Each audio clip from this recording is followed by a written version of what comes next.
we initiate chaos. Theory guarantees that we'll play like lightning shots, sounding like thunder. For every time in the face that it hits us, we're faster. Well, they should know by now. They see who all keeps trying to shake us. It only wakes us. The pendulum swings. The pendulum swings. It's in a beautiful darkness. Napoleon another. It's full steam ahead. Full steam ahead. All about the Petty Express. Misdirected from the start. It's a runaway train. I come a freight train. I come a freight train. In a beautiful darkness, the Petty Express. In a beautiful darkness.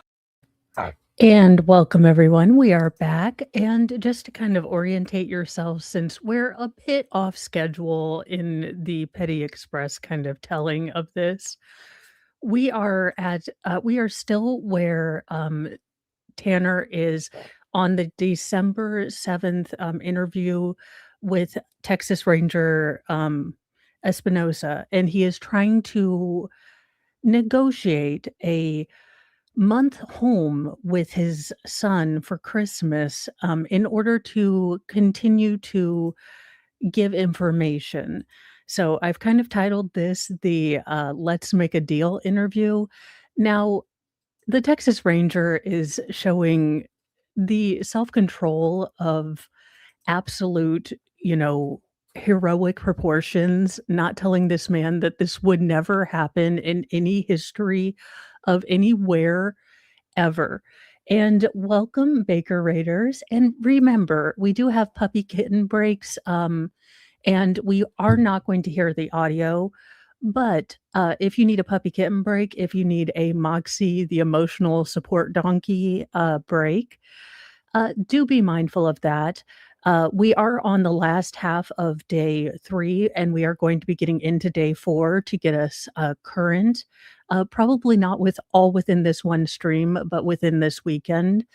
And then going forward next week, I will be starting a little bit later, so probably around 10 or 11.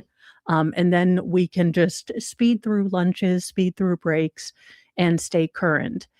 But that's kind of what our plans are going forward. So I will give you guys a little bit of an idea of what a puppy kitten break is if you're new to this, watching kind of horrible kiddo trials. I have put in a puppy kitten break rule. So if you need one, this is what it is. When the world feels like a dumpster dive and humans forget how to thrive, take a break, just you and me, with a puppy and kitten, wild and free. Paws and purrs, let's drift away to a land where tails wag and play. No more noise, just gentle muse in our furry four-legged cruise. And thank you, Prince of Wales, for the super chat. Yeah, Ezekiel bread is really good. I did not know that you can make it yourself. I will say that I have done less baking here since I've gotten hurt, but I hope to get back into baking. So thank you. I am used. Okay, sweetie, remember, raise your hand if you have a question. Yes, I do have my feral co-host because Mr. Mo is trying to do homework. So he is playing Roblox.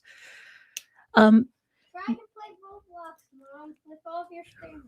So thank you guys so much for hanging out. We are on 1.25.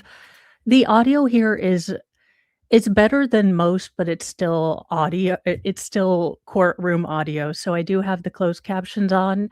And let's get into this. Again, this is the 3rd interview with this particular Texas Ranger.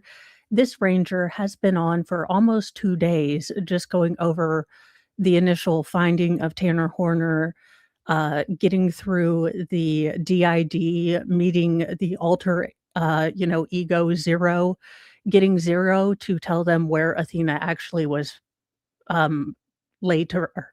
placed by this monster. And now this is post where they found Athena about a week after. And Tanner is asking for any possibility of getting to go home for a month in exchange for telling them exactly why he did this. Now, the Texas Ranger is showing remarkable amounts of self-control, kind of explaining to this man that there is no way in hell in Texas that a child unaliver and assaulter is going to get a ankle monitor to go home to spend Christmas with his child. I'll convey it, but for you, but I can tell you what the answer is going to be. Does that make sense?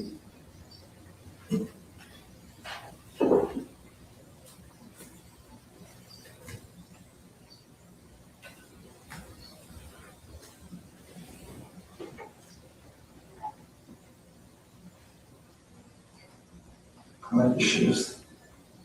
Thank you. What are your thoughts, Sarah? What are you thinking?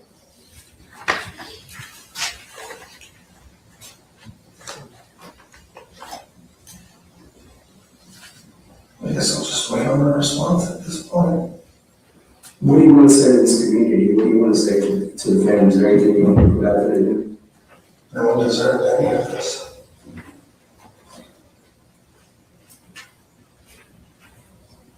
Have you spoken to your family? My mom and my grandmother are currently coming today to see you. You know what time to be here? Pretty soon, from what I'm guessing. Okay. Is this y'all's one? No, that's yours. Everything we got is for you.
I know I'm muted, but that actually helped because I knocked over a light.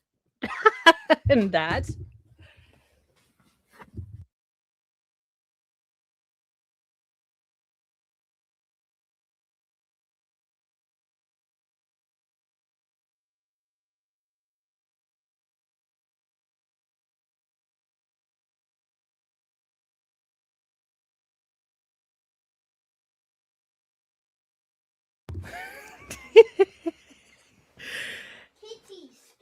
You know, this is why I don't do stuff. I am not showing Smex dungeons. I am showing my crafting table that will go on my bed and breaking things, which is my general, stuff. Oh well, let's get back to this man's tragedies so I can fix my room.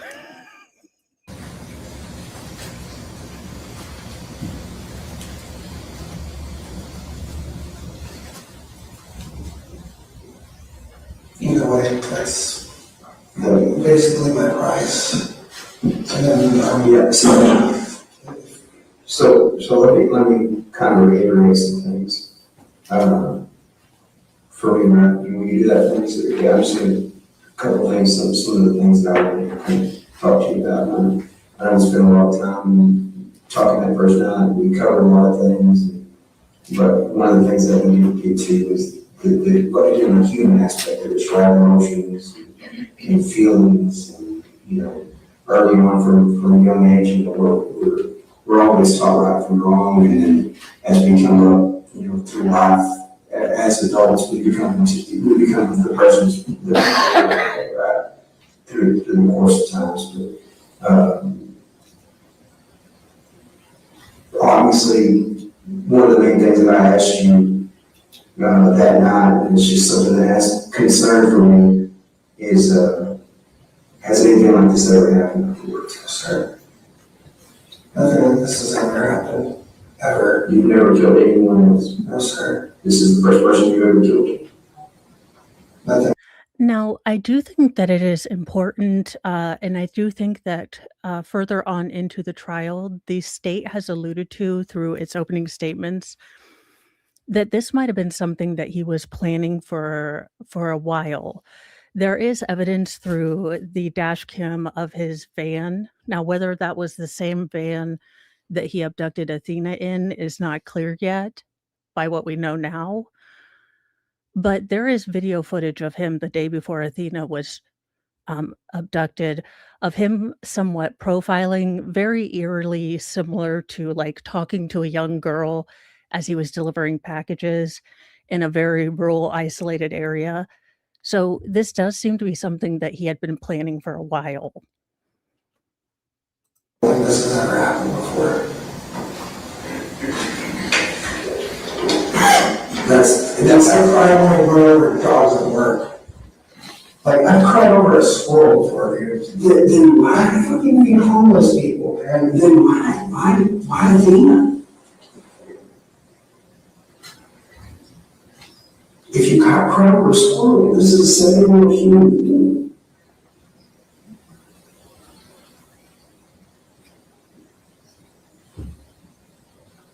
Wasn't me. Now that I haven't been on my medication, I haven't heard from Zero in like 2 days.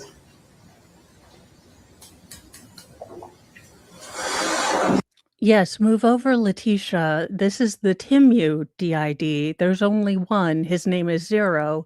And he came out when Texas Ranger Espinosa asked to talk to Zero. Tanner,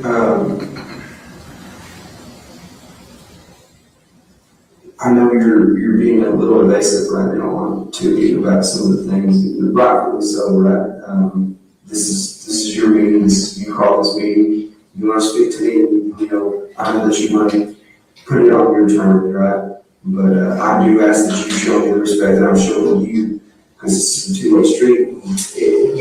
Honestly, by all accounts, if you hadn't reached out to me today or last night, we probably would have spoken again for a long time. I wouldn't have the opportunity to sit before you for a long time. It would have been a while. So what I'm trying to do here is not only primarily fill those voids for the family, first and foremost. Feel that void, feel that emptiness, feel that why for them. Because it's not about me, it's not about you, it's about them.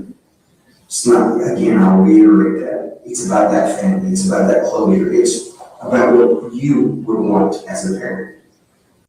And I will say, and I've said this again covering this trial, if we had to watch this monstrous trial, if we had to, go through what this jury is going to have to watch, Texas Ranger Espinosa, the state prosecutors, and the judge have been so incredibly respectful, very, very mindful of the jury and the gallery, and has given a lot of breaks. So I think we've gotten the best team to do this case, because there is a very big difference between the way this case was presented. If it were presented by, say, the Uvalde state prosecutors, this is a very reluctant prosecutor who doesn't want to use, heartstrings and things like that, wants to use the evidence. And it's a very big difference when you have a very hard trial, when you have a prosecutor who's trying to rip out your soul to get an guilty verdict because they don't have a very strong case, to one who has all the evidence and, is very, very sparing and only brings what they absolutely need. Right? Closure. That's why I'm asking you those questions. That's why I asked that line. Again, I'm not gonna sit here and I pretend, told you to lie the first night though. which is what, Come back and watch the video, y'all have access. Don't call me here for a meeting. Tell me you're gonna tell me something and then tell me to watch a video. Again, this Texas Ranger is so much calmer than me. I would have tased the hell out of this man by now. I told you why it happened. so the whole reason we took her is because you bumped her with the truck. And knocked her down with the truck. And then they just spiraled out of control from there. I sat on my hands at that point. So if you had never bumped her with that truck, this would have never happened. Nothing went back. Yes, after he bumped her with the truck, Zero took over. Zero was there. He was the bad guy. He was twirling his mustache. Now, after talking to Dr. Rachel, we know this is not how DID works. But we're still going. Now, the defense has stuck with mainly this is mental health issues. He has Asperger's, I think bipolar disorder, and several other different maladies that they feel are mitigating factors for this. I don't find that I absolutely agree with them. I don't agree with them at all. I will say that this defense is extremely zealous, and they are making objections that are technically correct. But in an instance where you are pleading for your client's life, read the room. Doing a hearsay objection when Texas Ranger Espinosa was talking about finding Athena's body, calling it irrelevant or hearsay, read the room. So we do have a read the room, banner when they speak up. I'd be at work right now. I'd be at work, saving up for Chester's Christmas, getting everything ready. You named your kid Chester? Revoke his parental rights. He named his kid Chester voluntarily. Of all the monstrous things he's done, that's one of the least monstrous, but he still voluntarily named his kid Chester. I'm out.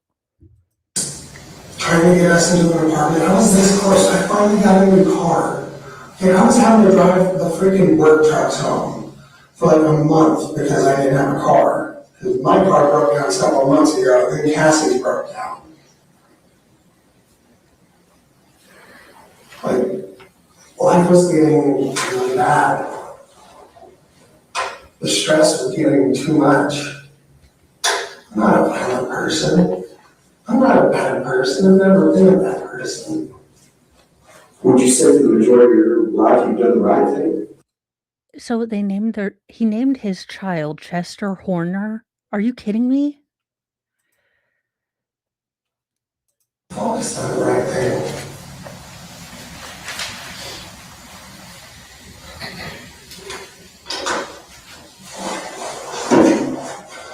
I've never been a violent person. I've never been a bad person.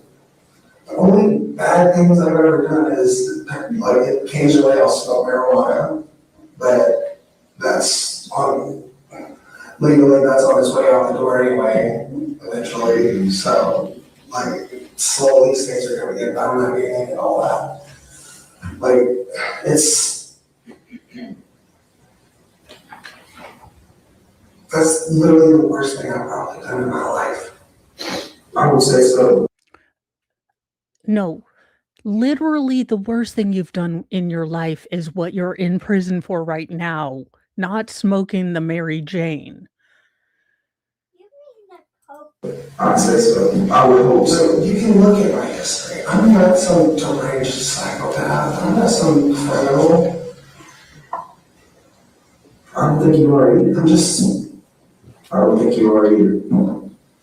I'm an autistic, weird dude who likes the music that other people tend to shut at.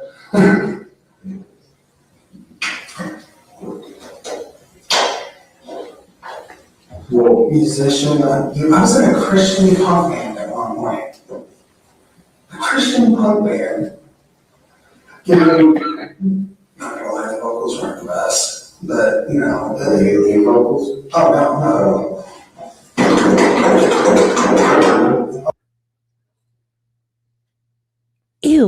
Again, I don't want to hear about how you are God's DJ. Please tell us what we need to go or what we need to do to, give the family any reason as to why this happened other than you are a sick dumpster fire monster human.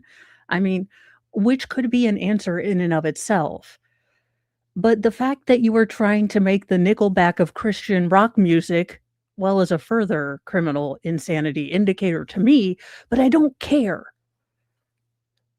I guess if I were Joe on a kid, Joe would probably drop him. Yeah, it sounds like it just before you put your hands on it, you just, that's pretty impressive. Yeah, I worked years mastering my craft, and at this point, I write my own music.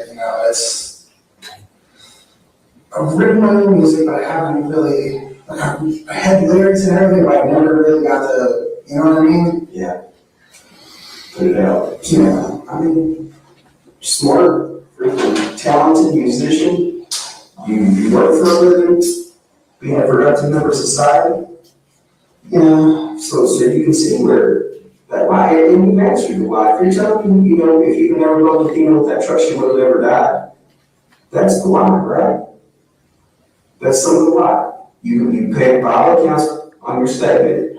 The first night was that if you were scared, that you were going to get away for vehicular assault and go to jail. So you panicked and took her in the truck. And then that's what all things that have been covered. I know, I'm just saying, that's the why. Right? She died because she's in the wrong place at the wrong time.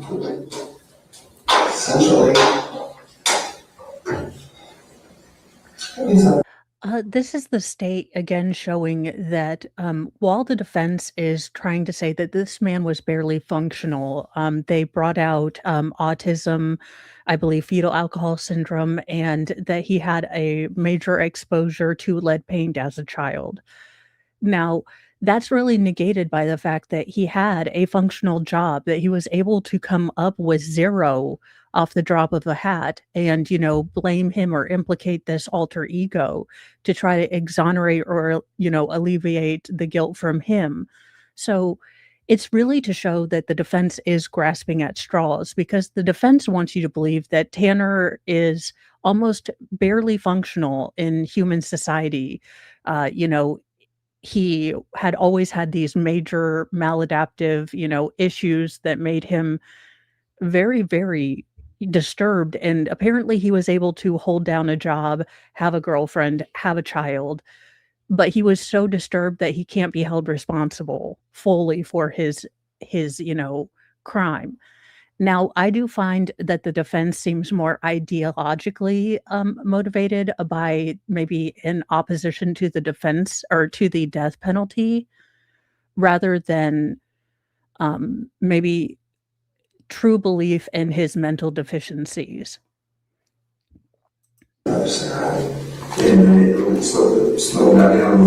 I'm not I'm slowly settled for a little bit. I'm not a cigarette smoker, tobacco smoker, so obviously, I know you were. Yeah. So if you're just giving, a smoking essentially clear for a little bit, we'll get you okay. Again, I know that I thought that little girl said breaks my fucking heart if you allow. I'm personally, I'm glad to hear that because if you do show some type of emotion, right? If you do have some type of remorse, that goes a long way, right? As opposed to just a cold-blooded killer monster. If I was a cold-blooded killer, I would have been killing people for years. You know what I mean? I have a conscience. I have feelings. I'm just a person. It was a decision that was made at the, you panicked. It wasn't my decision. I wanted to let her go. There's other jobs out there. He didn't want to let her go. Now I haven't even heard from him in 2 days.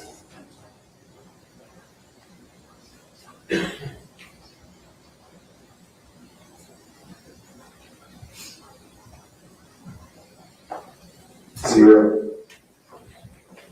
Oh, what were you doing your eyes like that thing?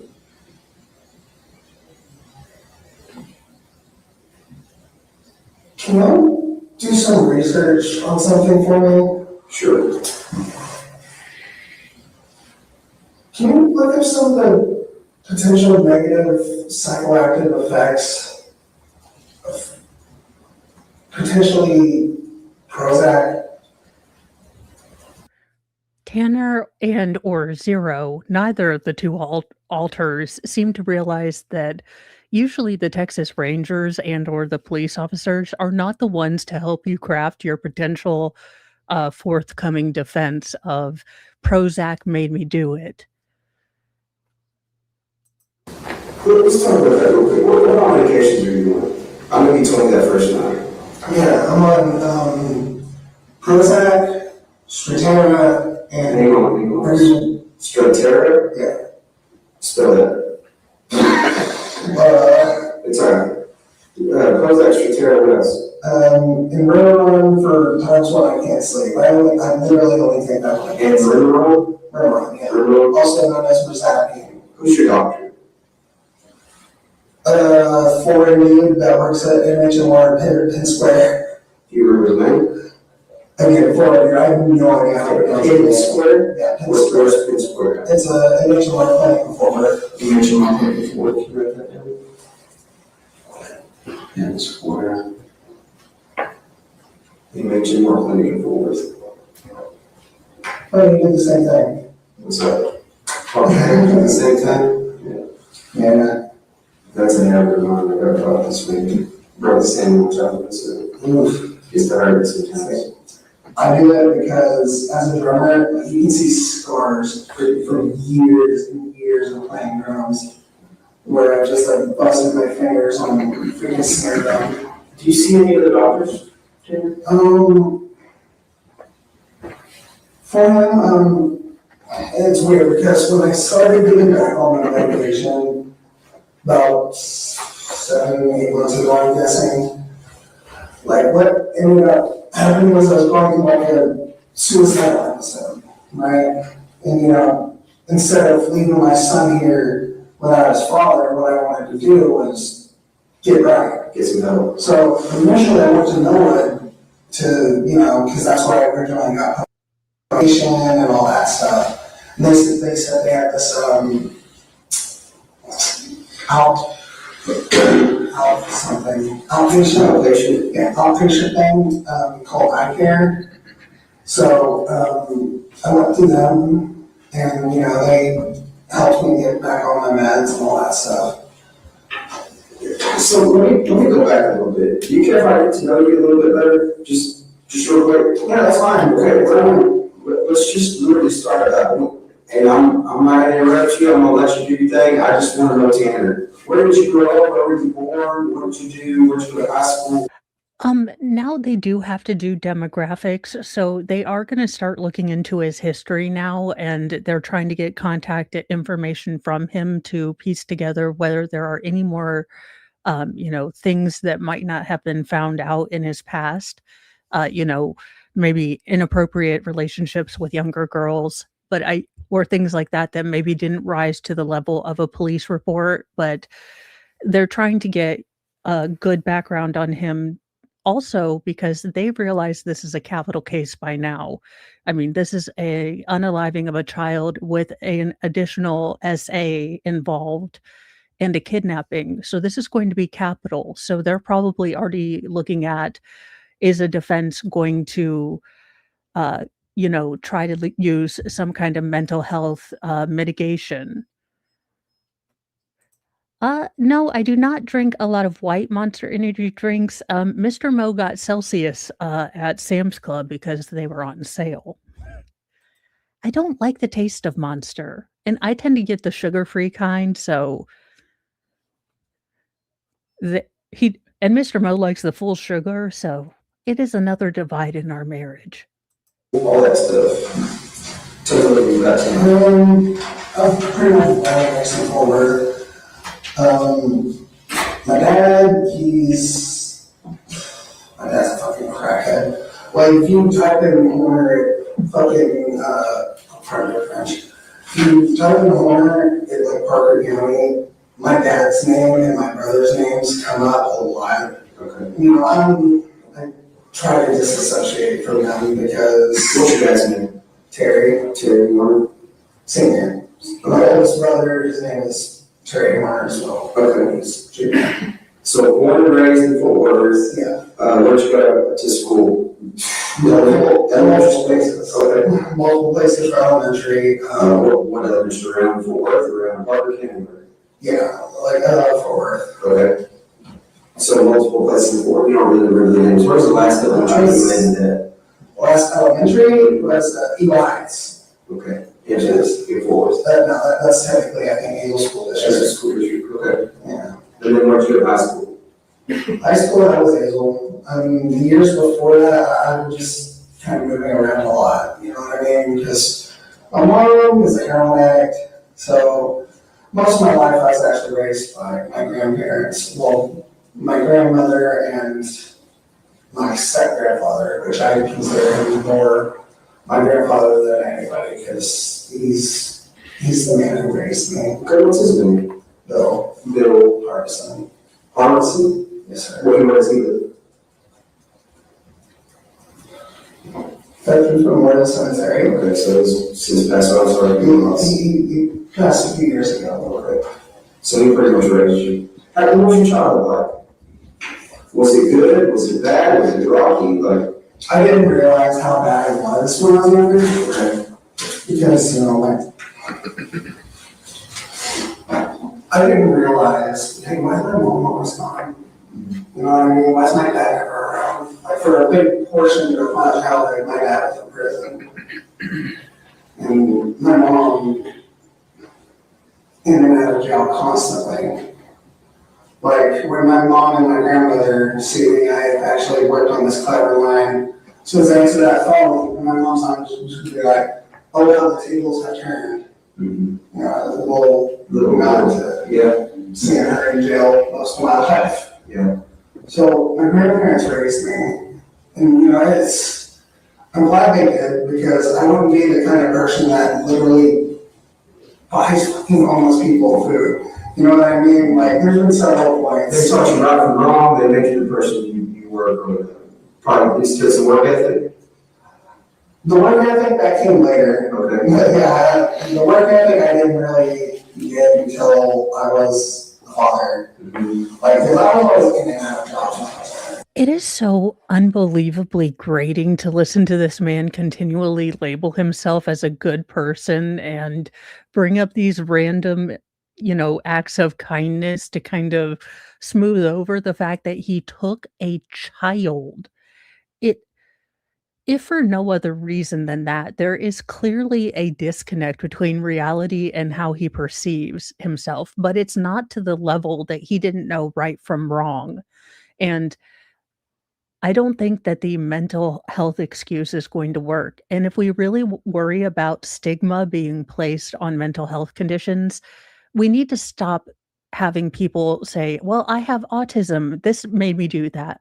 No, 99.9% of the people with autism, fetal alcohol syndrome, and that were exposed to lead paint do not manifest violent tendencies toward little children. So if you want to have, if you want to break away from the possibility of a stigma being related to mental health, stop using it as an excuse for violent criminals. You know what I mean? Like, my 20s were interesting. I got to live my 20s to the fullest. Yeah. Tell me about that. What do you mean by that? Bands. Play show after show after show. It was great. Yeah. Good times. Yeah. Especially Sacred Sound, the Christian punk band I was in.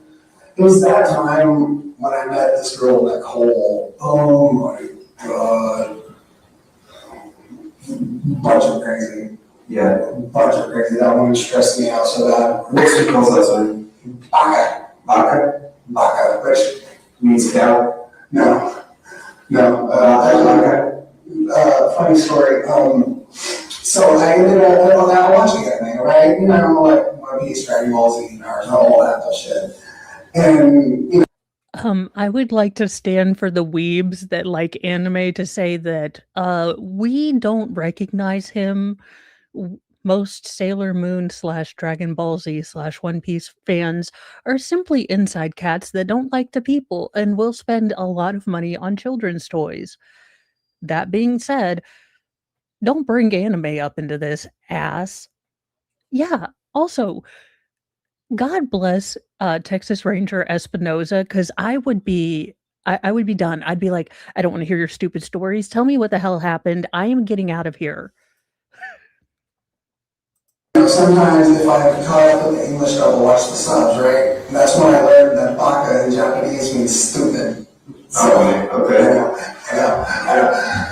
So, I definitely never told her that, but TC Malin. Yeah, this is what really ticks me off. My nephew is on the autism spectrum, and it's still one of my favorite memories. But the last time I saw him, he gave me a hug. This from a child who would barely make eye contact with me. Didn't really like, he's been to my house, had Thanksgiving, but he would rarely ever interact with me.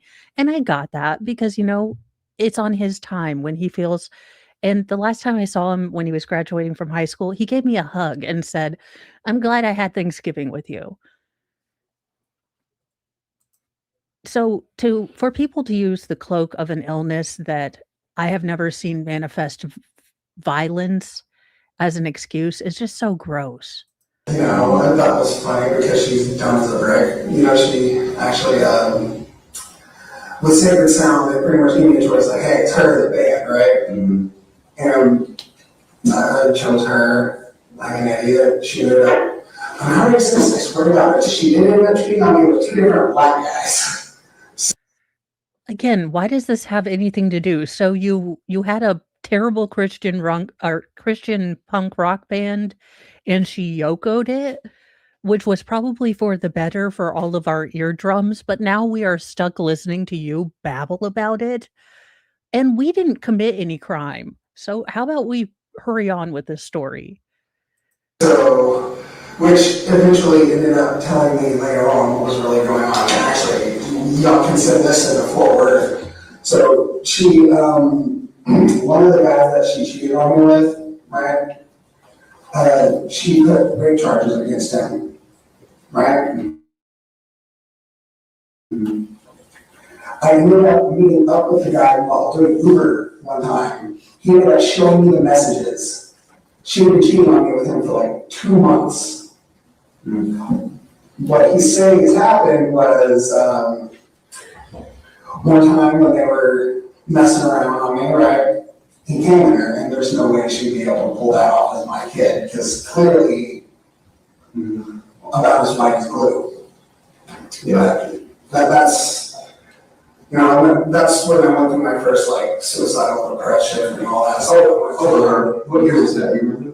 It was like 4 or 5 years ago, something. Okay, pretty recent. Yeah, that's the first time you went to know. So that's really the first time you had any type of relationship over a girl. Essentially, you were heartbroken, right? Was that the conclusion of what went through your mouth? I mean, 3.5 years, like down the drain like that. So yeah, that's. You loved her. Yeah. Okay. Ironically now supposedly she's a lesbian. Yeah. So. Okay, so in case you haven't understood this, Zero apparently appeared for the first time, or he had mental health issues, when a woman yokoed his Christian punk band, and then also cheated on him with 2 guys, and ended up getting pregnant by one of the guys. I don't care, sir. So that's kind of your first, obviously, rough upbringing a little bit with your parents, but for the most part, your grandparents kind of fill in that void. I mean, I was like 20s when that happened. Okay. And then, after that, what are you doing there? You're Uber driving, where are you working? Yeah, I'm doing Uber at that point until I was my Tahoe, but she ended up telling the finance company that I was only on liability. So, yeah, that got my car taken away. So I was jobless there for a bit, but I was doing pretty good. Like, Where were you at? Where were you living at then? my grandparents. Okay. Yeah, it's not until I got with Cassie that I moved out. With that, I was like 300 pounds when Nicole broke up with me, right? Just you started eating, kind of depressed, kind of doing that thing. I got stagnant, I got careless. So I got up to like 300 fucking pounds, right? Mm-hmm. So after the breakup, I get put on. Oh my God, is he going to bring Subway into this? Is this going to prove the Jared Subway pedo triangle? Is this totally going to prove that Subway should probably just give up and become Jimmy John's at this point with the, bad linkages from Jared Fogle to Catch a Predator with Chris Henson to this guy? Medication, all this other stuff, and I'm just like, hey, I'm gonna get myself in an actual routine. So I wake up every morning and I put myself on the keto diet, which holy shit works. So I would eat 4 sausage patties, 4 eggs when I wake up in the morning. I wake up at 5 o'clock in the morning. Go out in the Uber until like about 5, 6 in the afternoon, right? Then I'd go to the gym, run for I would listen to an entire music album, and I'd run the entire time. That was my routine for like 3 months. I got down to like 215. Keto literally sheds off your fucking body fat. It's insane. Yeah. Why the hell are we talking about ketogenics in what is this timeline? Why is he trying to sell us the cult of ketogenics? I would have walked out. I would have walked out. I cannot deal with the level of stupid. You are wasting my time. Again, blessings be upon Texas Ranger Espinosa, because I would have walked the hell out and said, you know what, you're wasting my time. I'm gonna waste your time. And I'm gonna go have a juicy steak while I waste your time. Have fun in your cell. So I'm doing good, ended up actually going out and socializing a lot more because, I've always been an introvert, all that stuff. I'd rather sit at home, like watching anime, play my guitar, do all that. Introverts, inside cats as I like to call us, we do not claim him either. Never saw him at a meeting. They are on Zoom, but don't know this mother effer. Crap, right? But something told me I actually need to go out and be social. So on Friday nights and Saturday nights, what I would do is I would go out to the bar, and that's where I met, some friends, Karen and Stacy. Stacy's actually a dude. I think his actual name was Randy or some shit, but, he likes to go by Stacy for some reason. So I remember his last name. No. Yeah. Funny thing is, he's like one of my best friends. Yeah, like the last name things never come up because it's like, it's Stacy. So you met him at where? Electric Cowboy, which is sadly shut down. Shut down. I remember that. The story's actually getting funnier. So he went to the Electric Cowboy and met Karen, who is actually a woman, and then Stacy, who I guess is trans, but he doesn't know Stacy's last name because Stacy's other name is Randy. What? Yeah, we're over here, guys. Yeah, it was a fun place, And So you met them all there. Is that kind of like a routine or not a routine? yeah, we had a routine there for a long time. And Tell me about that. What would you do? we just go and hang out at the bar. Like we pretty much ran that shit. You know what I mean? Like we were the regulars. You know what I mean? So we'd all just hang out, do our thing. And that's when I lost my car and all that shit. So ended up needing work. So I started working with my cousin Bert and my dad. But yeah, that's what's his last Rodriguez. Rodriguez. I know, it sounds strange, right? Because I'm white as shit, but yeah, his name's Bert Rodriguez. But I worked for him, and you know, me and my dad worked for him. We do AC work, Okay. which, you know, it's fun, but, you know, it's hard work. It's hard. Like, we were installers, you know what I mean? We take out units from the attic. Oh, yeah, no, that's hard work. I've seen it. I've got some buddies that own a company that do that. And they're constantly just sweat their butts off. Yeah, this one time, the fucking unit fell out of the ceiling, right? I caught it. Okay, those things were like 200 pounds. I decided to raise my knees and I caught that shit. I was like, oh, God. Hurt my knee like a motherfucker, more than my back. But that's because I actually braced correctly before doing that. So after that, So you're telling me that God in the universe tried to take this monster out with an AC, but because of proper body mechanics, he survived? We've got to stop OSHA. Look, OSHA. Just kidding. started going more to guitars and Cadillacs because that's where my cousin wanted to go instead, because it was just like, oh, fuck electric cowboy. There was just no chicks there, blah, blah, blah, that whole thing, you know, like, he was just getting over a separation, which, you know, that always sucks, you know, so he starts going through like a midlife crisis, you know, he gets like a freaking not dirt bike, but he gets a motorcycle, like a Yamaha. Yeah. You know, like he's in his early 40s at this point, you know, and he's sitting there acting like he's 20 something. Kind of cool. Midlife, you were kind of cool. Yeah, So definitely midlife crisis, but, you know, I helped him through that because, you know, he's my cousin, I love the shit out of him. But, So where's Bert live? Is he living in your area too, or what? he did live in Hazel. It's actually a funny story on that. So with that separation he went through,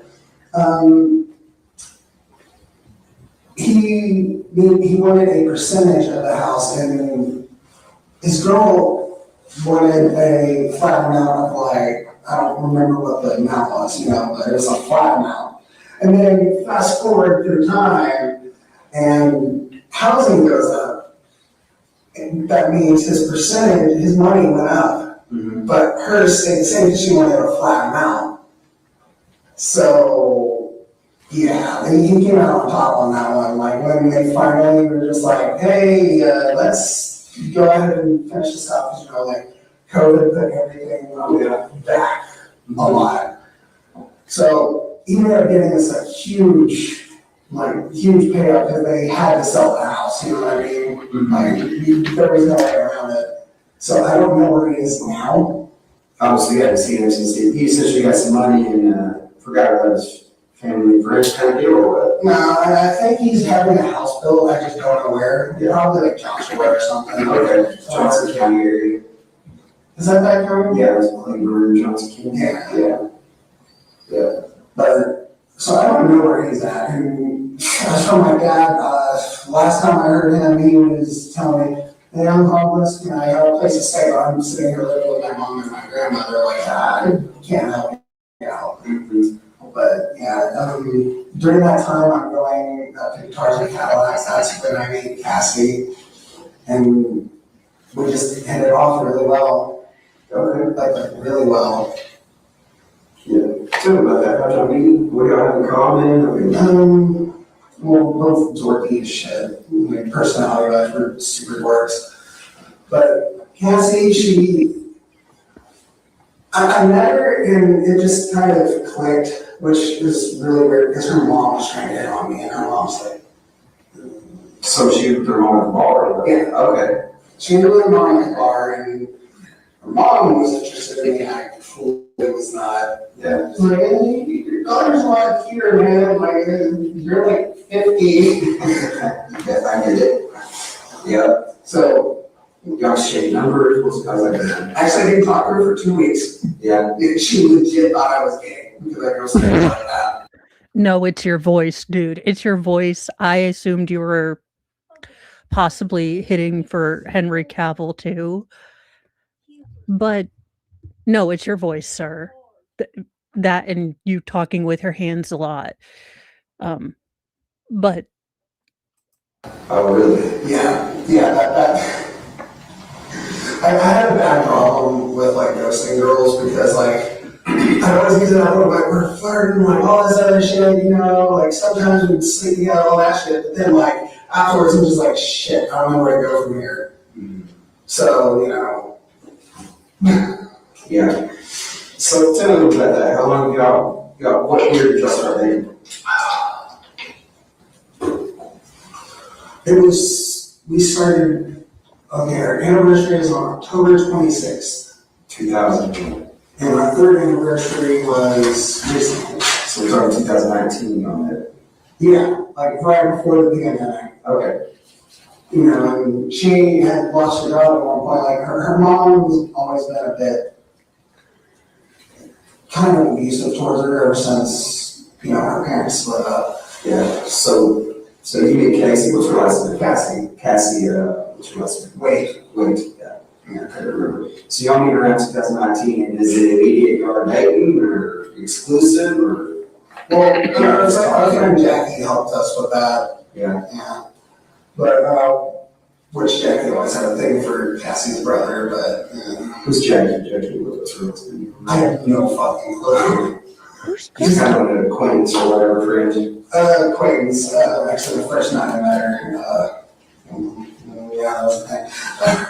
You hook up with Jackie or what? Yeah, okay. No, I actually, before I met Cassie, as I said, like, I would ghost girls, but I definitely made a habit of being a little bit of a young man. Or this, I was gonna say, you sound like a little bit. This man was never a player. I need polygraph tests. This man did not, beat off women with a stick. The fact that lightning is not striking him or his pants are not on fire is a testament to God's, self-control as well. Player out there, right? I used to be, Yeah. but I've started realizing getting older, I need to kind of Settle down. Yeah, settle down essentially. Okay, so tell me about you in Cassie's relationship. It's great. Yeah. It's really great, man. Like, she ended up, after a couple months, moving in with me at my grandmother's house because They live in a shed. I mean, I'm not throwing stones. Look, I get things are hard, but they're living in a shed without running water, okay? like I said, her mom's slightly abusive. So she ended up moving over with me. And, we ended up getting jobs, all that stuff. But then, Cassie lost her job. I don't remember what job it was or what happened, but she ended up getting those, You don't remember where she worked at? no. Okay. She's had several jobs. She ended up getting like stimulus checks in, right? So after a little bit of getting those stimulus checks in, it was like, hey, let's go get an apartment. I'm buying a car for my friend Chris, and we get an apartment out in Arlington. It's the same apartment complex as our friend Jay, so we at least know some people out there. So we're out there for quite a bit, just living our lives. I don't think I get a job at Papa John's, which I actually used to have that job at Papa John's a couple years prior when I was with Nicole. Okay. But it was the Papa John's out in Cantina. Okay. What did you do for Papa John's? Did you work the front or did you do everything? Delivery. Okay. I was the number one delivery boy. Yeah. Though I will say this, UTA was in our delivery zone, right?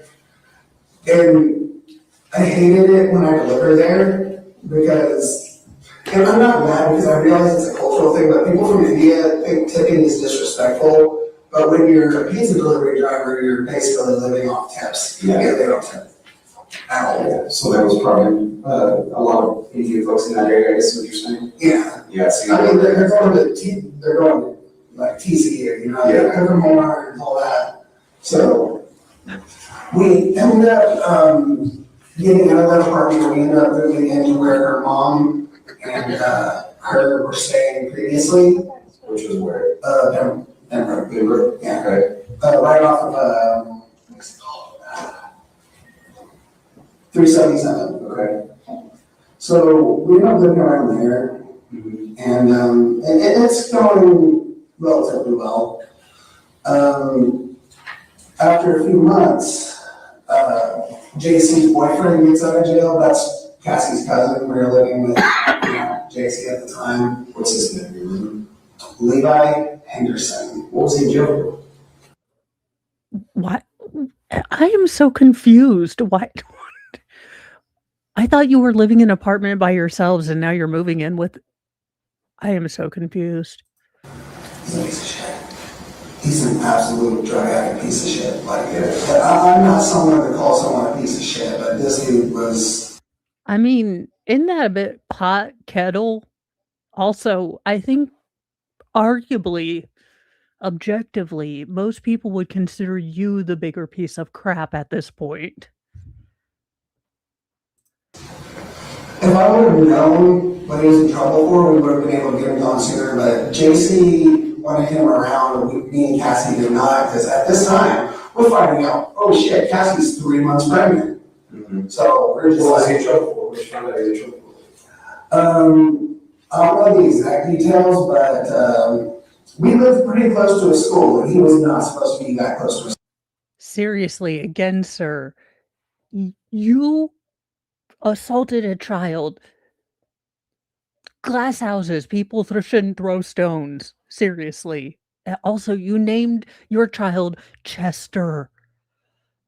Supposedly. So So are you alluding to the fact that there's maybe some type of sexual assault on a child or something? that's what I'm guessing. But I did not like the guy. I did not like the guy being around. So after a couple days, I was like, hey, JC, like, why Is it like Highlander for PDFs? Like only one can live at one time? Is it like Jujutsu Kaisen, where depending on the level of, I guess, cursed PDF energy, whoever's inner domain is stronger wins? I love. And Crystal, you are probably correct, casting off blame, saying it wasn't me, but someone who actually did it in the past. Again, it's also trying to show that he has a general disgust for people who do things against children, bypassing that he did the same thing to arguably even magnitudes worse to a child. So it's a very interesting dynamic to see him think that he's selling and winning the Texas Rangers over when the Texas Rangers are being forced to be there by their job. I mean, it's taking everything in them to build a rapport with this man, and Tanner feels like he's got two best friends. I mean, he's trauma dumping here like it's a boys' night, like it's a lad's hour. he's still around? And yeah, it was this entire deal. Like, I tried getting him out. Like, I tried forcibly removing him from the property because I didn't want him there. So you had physical altercations with each other? I wouldn't say physical altercations. Like, there's one point where he straight up called JC a cunt, and I lost my shit on him. Because, JC is Cassie's cousin, so that means she's basically family to me. And sitting there calling her a stupid cunt bitch, like, no, like, you respect her, you fun. So, that's the only time I ever, like, went off on him. But that's, anyways, I digress. I tried to move him from the house, and then JC called police, and it was just like, well, you can't do anything because she lives here, and she's letting him come here. So we really can't do anything to remove him. If we would have known that he can't be that close to a school, we would have been able to get rid of him.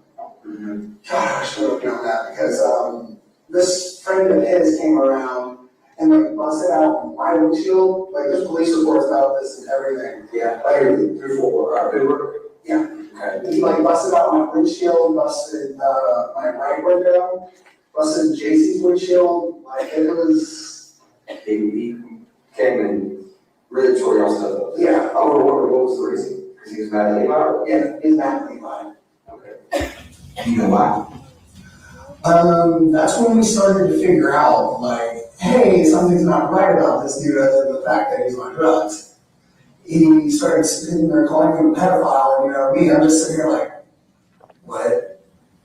Like, so I'm not liking it. Yeah. So, I after this all happens, a police report was filed again.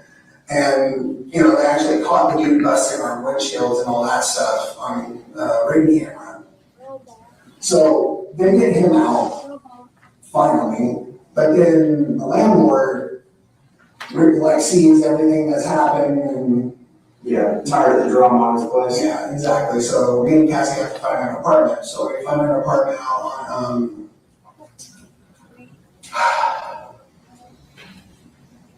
Brian Irvin? Yeah, Brian Irvin over by, Oh. trying to remember. It's over by like the Sam's Club on the border, all that stuff. You remember the name of the complex? Just trying to see where it's at. Well, they changed the name of it. Yeah. Like they got bought out by another company. Like we were doing the Texas Reveille thing, and Yeah. like by the time the Texas Reveille check came in, they changed companies. Like, you know, they got bought out and all that stuff, so they had to send another check, but it all happened too late, so we got evicted. Yeah. So when we got evicted from there, our son was born. Like he was already born at this point. He's a couple months old. What year was that? It was 2021? Yeah. You're still one, right? Yeah. So around, when was your son exactly born? February 2nd at 6:14. Okay.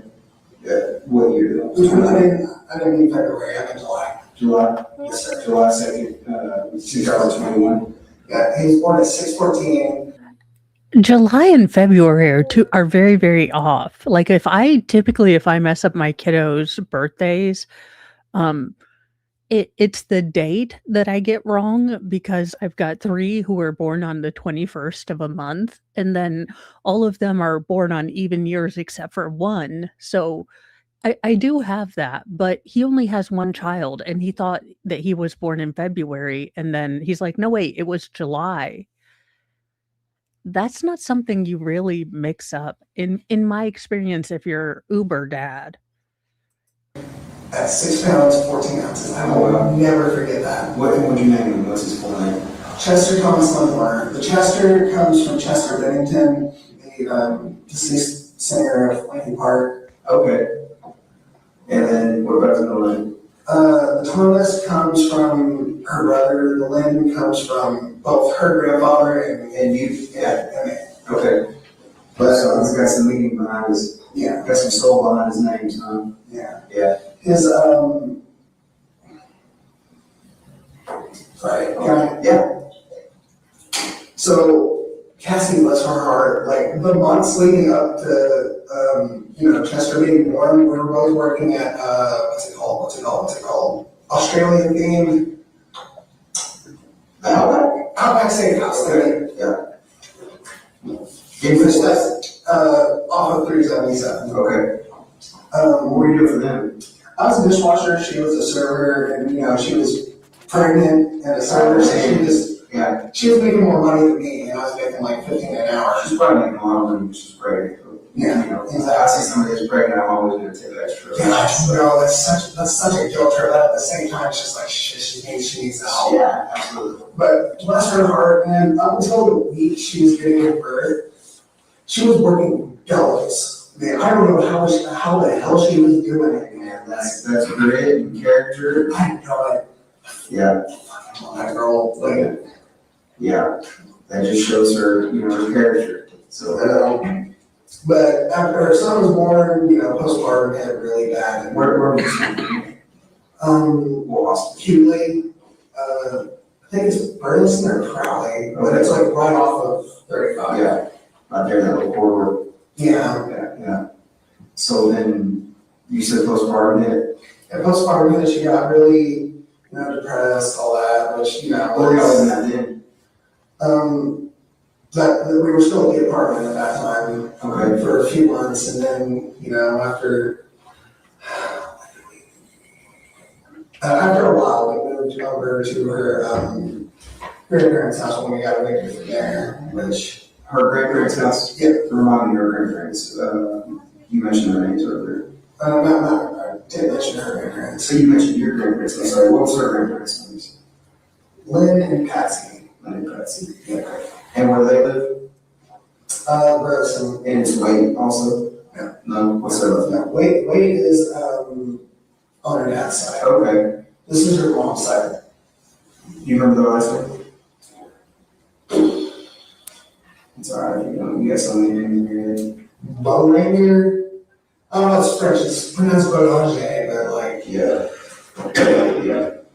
So y'all moved in with her grandparents and at that point, I guess, to give Chester somewhere to be or. yeah, like we needed a good environment for him. You know, originally we were staying on this little like shed. You know, we kept it nice and it was kept up for a bit until Cassie postpartum came back a bit.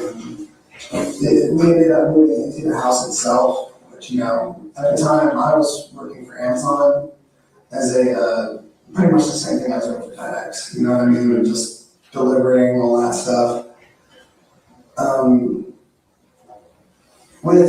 So what, that's around 2021 that you started working for Amazon delivering to FedEx? Yeah, Like a contract company or whatever, same thing? yeah, contract company is Southern Star Express. They're, oh man, they let themselves go after. Actually, fun fact, I brought on drivers from there to go work with us at FedEx. Just got you from the. Yeah. Well, technically, I brought on one person that was my friend Savannah, and then she brought on her boyfriend, and then ironically, like a month ago, someone that worked at Southern Star started working for the company that we work for, and I was like, oh, I just. So, what I'm getting from this, as much as he's not giving out a lot of useful information, he doesn't hold on to employment.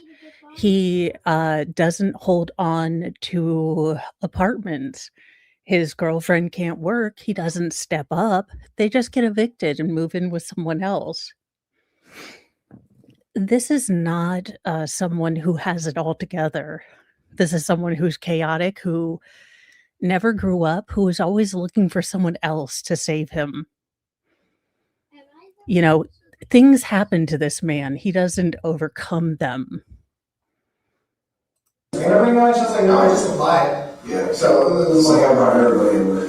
pretty much, yeah, where they went wrong is they kept getting step vans, which, you know, in their minds, all right, step vans, we're making more money now, right? But that's like, they have the same work area, but they're getting bigger routes. So they're kind of screwing themselves over because they have all these people that are step van certified, all these step vans, but not enough routes. Mm-hmm. So I was showing up like driving 40 minutes to work every day, just for like the chance to be able to go around that day. And you know, I have a 1-year-old. So you're trying to make some money. Yeah. Yeah, this man knows exactly how profit and losses work. He's smarter than the business owners. He saw exactly. I believe late 20s, early 30s. I will actually have to see how old he was or is. Exactly. So you only get paid if you run a route? Yeah. That's the only way you're gonna get paid? Yeah. You get paid by the hour or you get paid by that route? That one I get paid by the hour. Okay. But you know, that's no way to live if you're trying to sit here and bring it home for your family. Mm-hmm. So at the time I was back on keto because when COVID hit, I stopped keto and all that, you know, I gained weight. Then I ended up losing weight really fast, a little bit too fast. So one morning I woke up, I stood up too fast, and I just lost consciousness because you're not supposed to lose 60 pounds in 3 months. Oh yeah, it's not healthy, yeah. Yeah, no, that's not good. So I hit the ground really hard, hit the back of my head, and I ended up going into a seizure. And I ended up calling in that day and, you know, tell them why. And just like, okay, well, you're going to be on a 3-month leave. She's like, wow, this isn't really changing much because I'm already showing up 40 minutes to work and not being able to work. So I ended up looking for jobs elsewhere. And since I got my step-in certification while I was there, you know, I'm DOT certified. So I ended up. Again, the defense is might try to make allusions to he had mental defects that precluded him from, you know, knowing the full ability or the full rightness or wrongness. These are mitigating factors. He was able to hold multiple jobs. He was able to get DOT certified. If he was as, impacted by his mental defects as the defense is trying to claim, he wouldn't be able to do those. Now, it does show that there is impact based on, his inability to keep a job or keep steady employment. There are sort of, detriments to his life, but not to the point where he would be unaware that taking a child from the lawn and unaliving her in a brutal way would be something that would get him the death penalty. I'm sorry. Going to that actually. Okay. Where'd you apply for FedEx at? I think it was Indeed. Okay. So essentially a third party internet. Yeah, third party internet. Ended up working for these people, What year, when did you start there? February. February? Okay, so February of this year. Yeah. Okay. And what routes did you have when you started them? What routes? Yeah, or what area did you work for? Hazel. Okay. Hazel, which, was welcome for me because I know Hazel like the back of my hand, dude. Like, I went to Hazel High School. So, I would work from like Reno Road. Wait, hold up. I'd go down 7:30 a little bit, Reno Road, and then I'd work my way out till I got to the center of Springtown. And that was my route for a few months, and then I had kind of a mental breakdown, and that's when I kind of got put on my meds again. What was the cause of the mental breakdown? What was the cause of you being depressed, upset, whatever? Inadequacy. I wasn't able to provide for my family. Like, I couldn't get Cassie to do anything because she was in this really bad state of depression. Like, it was just all kind of building up over a few months while I was working at FedEx. And The defense is kind of bringing on three different factors that they say are mitigating, or so there is that he has a medical diagnosis of fetal alcohol syndrome. He also has been diagnosed on the autism spectrum with Asperger's. So that is a high functioning level of autism that usually, is you are able to function in society. Yes, there are some quirks that people might notice if they attempt to, communicate with you. But again, it's one of the higher part or higher functioning. And then, you know, on the spectrum of autism, and then lead paint, they say that they are going to show medical documentation of Tanner being exposed to extreme amounts of lead paint as a child. That being said, he was able to negotiate adult human life relatively successfully. No, he wasn't able to keep a job long term. No, he wasn't able to keep, on a regular diet or in a regular area of home or housing. But he was not so affected that he was, having regular contact with police that we know of right now, or social care or the safety nets, which are usually some of the things that we would see if he was so impaired that he couldn't function in human society. one day I only got like 5 deliveries done in an hour. I couldn't find anything on the truck. I couldn't find where anything was. I was stressing out over it. So I started getting really, really, really suicidal. And it just, from that point, it was getting really bad. I ended up having to leave work early and have Cassie go take me to Millwood. And that's when they told me about their, what's it called? Their outpatient program. Yeah. So essentially, observing you, medicating you, kind of deal, helping you kind of cope with some of the stress that you got going on. Is that what I'm Also, pay very careful attention to the fact that when he was evaluated by trained mental health professionals, they didn't think that his issues were bad enough that it needed or warranted inpatient, you know, psychiatric help. They didn't say, no, no, look, you and Zero, we need to put you in Arkham. They gave him outpatient and medication. They didn't say, look, you are really bad. We need to put you inpatient. So it's another one of those things that won't help the defense because, again, prior to the incident, he was evaluated and they didn't put a big warning sign on him, either for harm for himself or harm for others. On the outpatient treatment. Yeah, that's about the time. Hold up.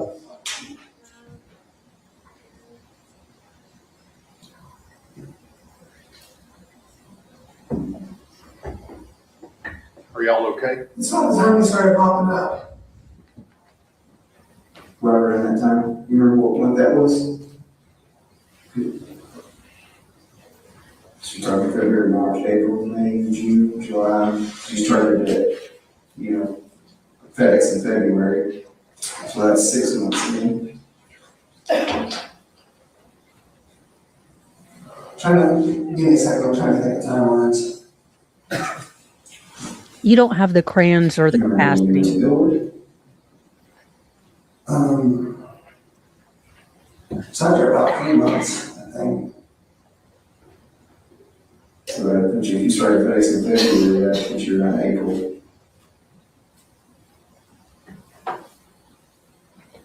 Yeah, about that. It's around that time. Okay. So April timeframe is kind of when you first, tell me about that one. How did that happen? It's just kind of, what do you mean? Like, you said that's when you first started coming in? Or you first started seeing Zero, is that what you're referring to? Well, not seeing, Or like hearing, or? it started off as Like, how does Zero start? Like, so do evil. Like, I'm imagining Dr. Doofenshmirtz from Phineas and Ferb for some reason. I don't know, but I'm imagining that Zero is actually Dr. Doofenshmirtz. Again, my mind tries to protect me from the absolute waste of time listening to this man bloviate about his internal lore is annoying. So I have to imagine in my own mind that his headcanon, Zero is Dr. Doofenshmirtz. almost like a little devil on my shoulder kind of thing, you know what I mean? But then after a while, it just kind of turned into, I was switching back and forth sometimes.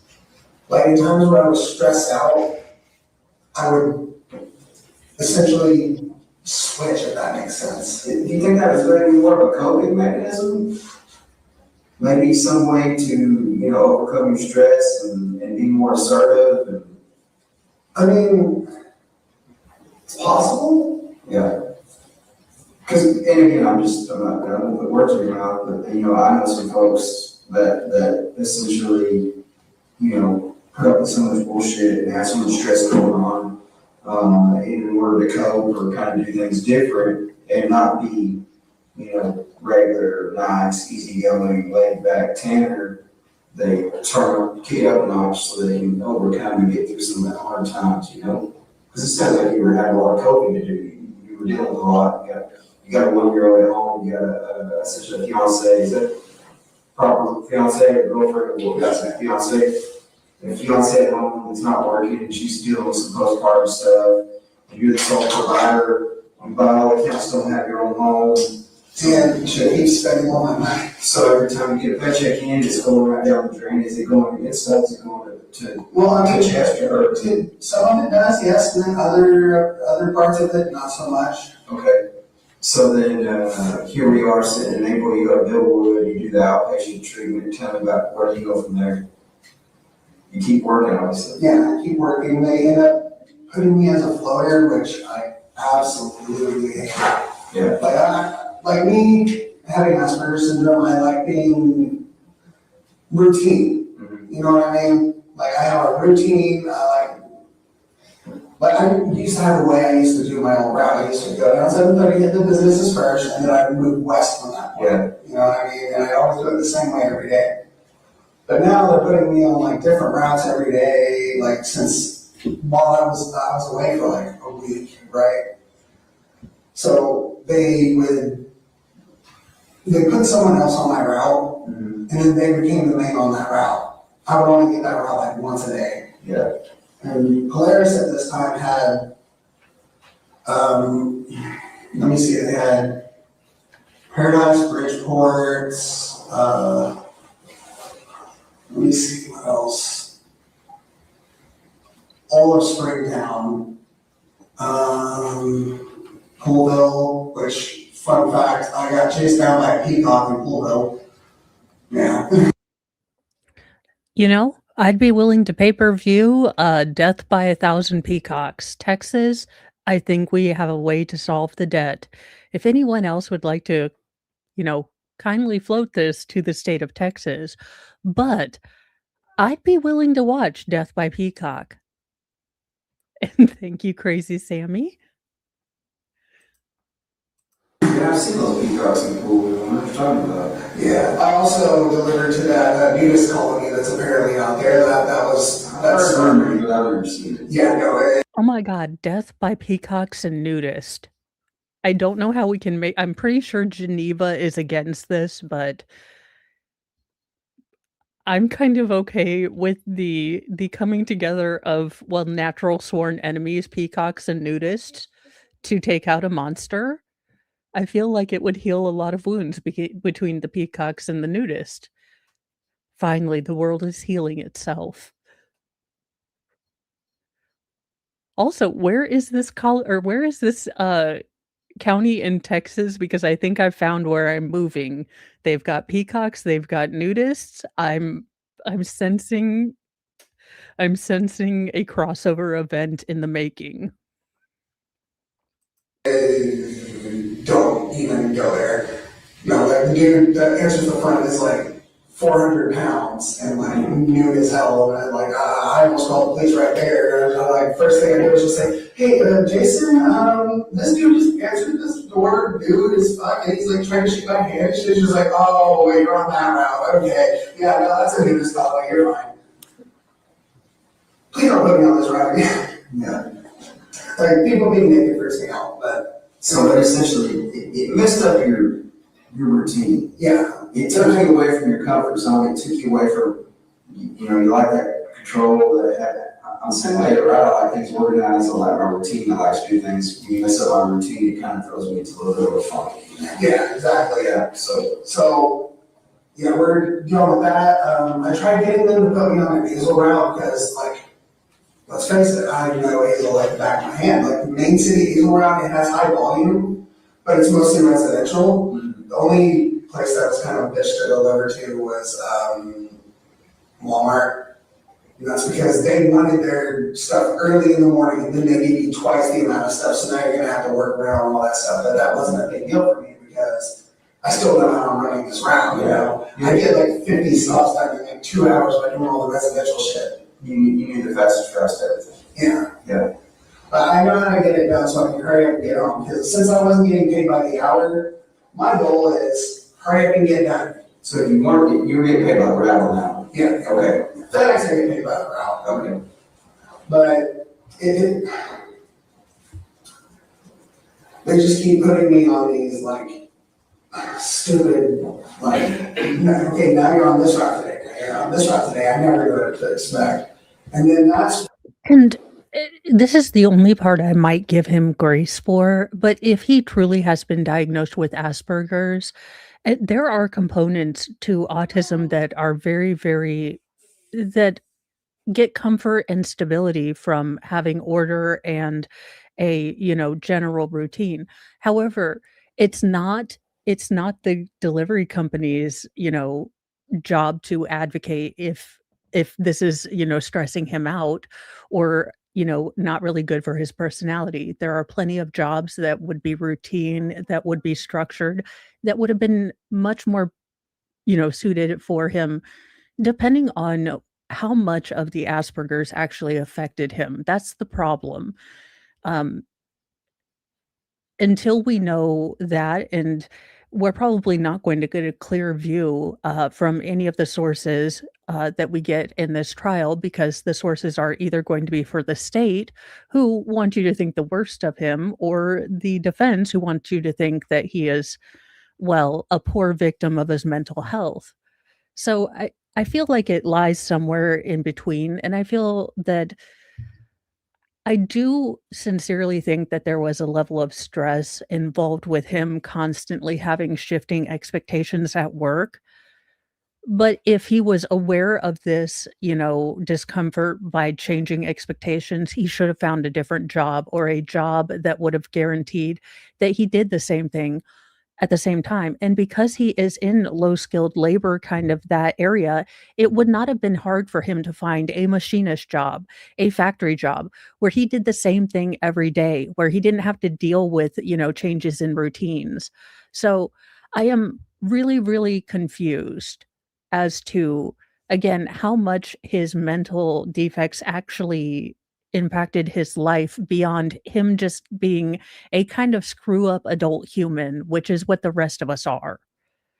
When they ended up having to sell some of their routes to this new guy, Richard Davis, y'all probably talked to him already. Yeah, I had a person talk to him, but yeah, I think they have. The guy that owns these trips, right? The guy that owns the routes you're currently on. Yeah. Yeah, okay. Supervisor for that. Well, he's the business owner. Business owner, yeah. But the reason they sold me over to him was because they were trying to push me out towards those routes, which, that irritates the piss out of me, because coming from Amazon, like, condensed routes, you know what I mean? Because, let's face it, like, I gained weight because they keep putting me on routes that I'm sitting most of the time versus running. Wait, it's FedEx fault that you're fat?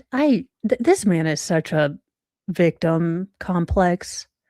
To the door, but it was disheartening. But in my mind, I'm just like, hey, I have a kid. I have to keep providing. I have to keep doing what I have to do. So it was just kind of frustrating, I guess. Okay, so how long does that go on? When did they sell over? When did you catch these new routes on this side? I remember when that was.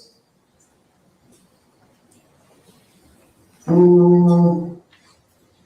don't know. Actually, I don't know. A few months? Yeah, a few months. Not too terribly long. Yeah. So now you got these new routes, you got this new business. How are you doing at that time? What's your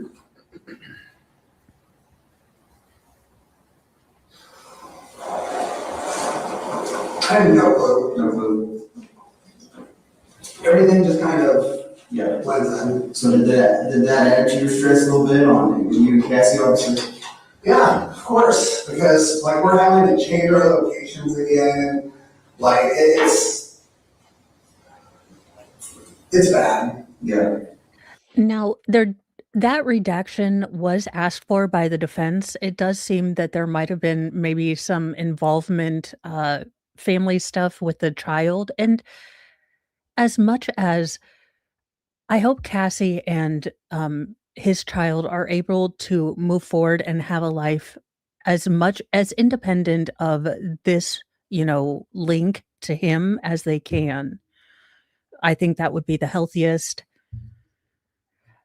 No, he is definitely verbally vomiting. He feels like he's found friends. He doesn't realize that these people loathe him and are only there for a job. He feels that he's finally got a captive audience to unload all of his personal theorems and thoughts about life, and the delusion that he is important enough that anyone cares. But you're still not looking around, you're still working. Is she working anywhere at this point? No. No, she's she's using my Grubhub account to go get money every once in a while, but it's gone by the next day. So at least from this point, she's at least providing money for her own dumb shit. Like, dude, she'll go do Grubhub to order Grubhub later. Yeah. Kind of love that girl, but that's so dumb. But, sorry. And Grubhub is just like delivery food. Yeah. I always have a backup plan work-wise. So, we're at my grandmother's for like a month, and then, My grandmother's house in general is just not a clean place. Like they have like several little bitty dogs running around all over the place. Brace yourself. I know you're going to be shocked. The house, not a messy place. The house is an ish hole. And again, for the defense to have tried to shame the stepmother about having an outside shower as they were renovating, and then you guys will see as we get into day 4 and later on today, some of the photos that they have from inside the place where this man lived,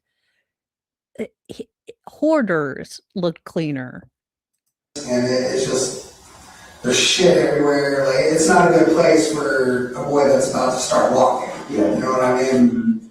So we moved to the shed, and that shed is where I was during all my high school years because I'm a teenager, I like privacy, and I have a little brother, that whole thing. So we moved back to the shed. I cleaned the shit out of it, but then I started noticing spiders.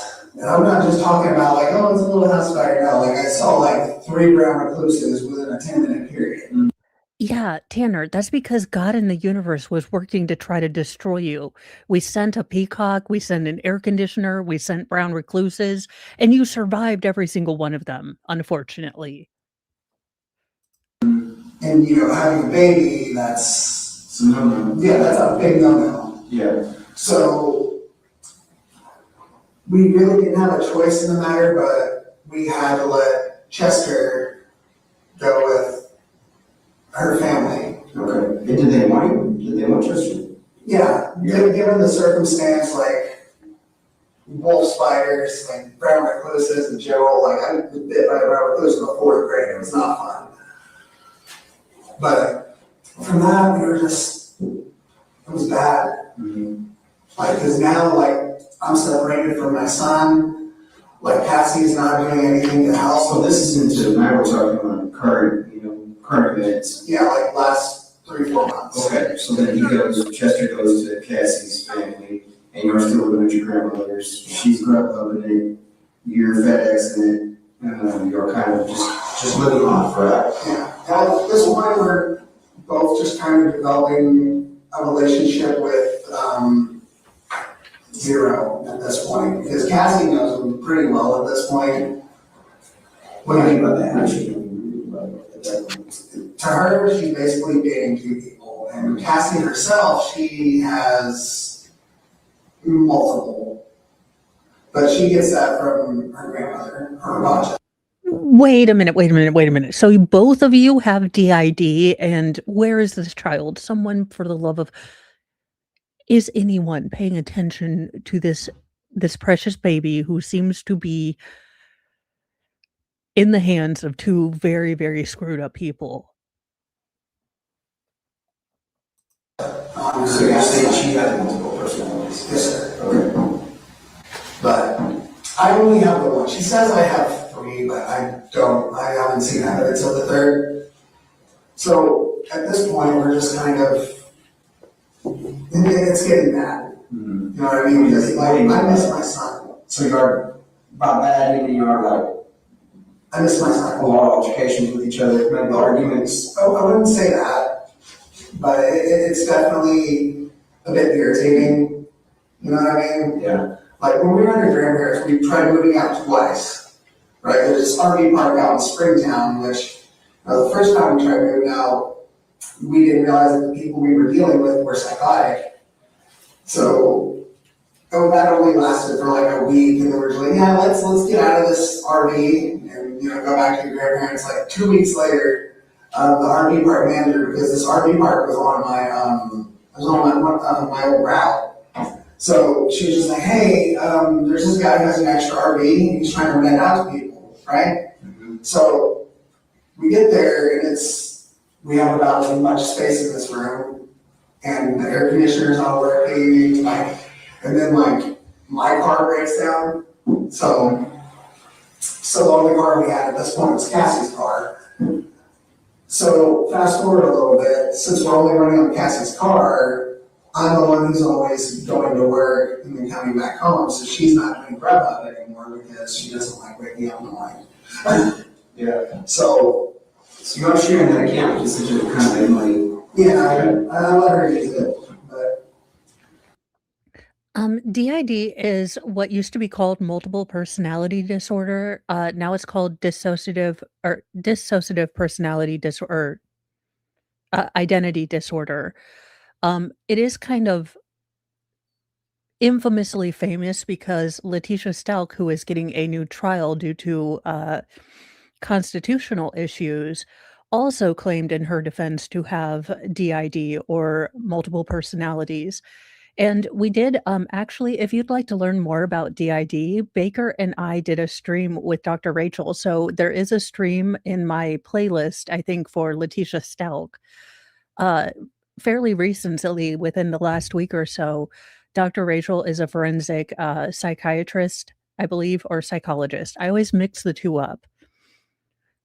But she gave us kind of the real understanding of what DID is, how incredibly rare it is, and how it is not like it's portrayed, it's much more subtle. How it's portrayed in Hollywood, that you would have these distinct kind of things, and that it is incredibly rare and usually born out of very early childhood trauma. But it's not like the portrayals when famously defendants try to use it, and it's been used multiple times. Kenneth Bianchi of the Hillside Stranglers attempted to use DID. Then there was Letitia, and now this.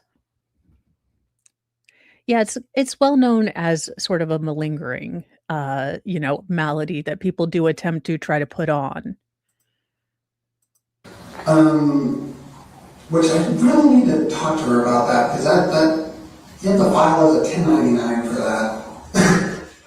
But so I'm the only one working there for a bit, and then her car breaks down.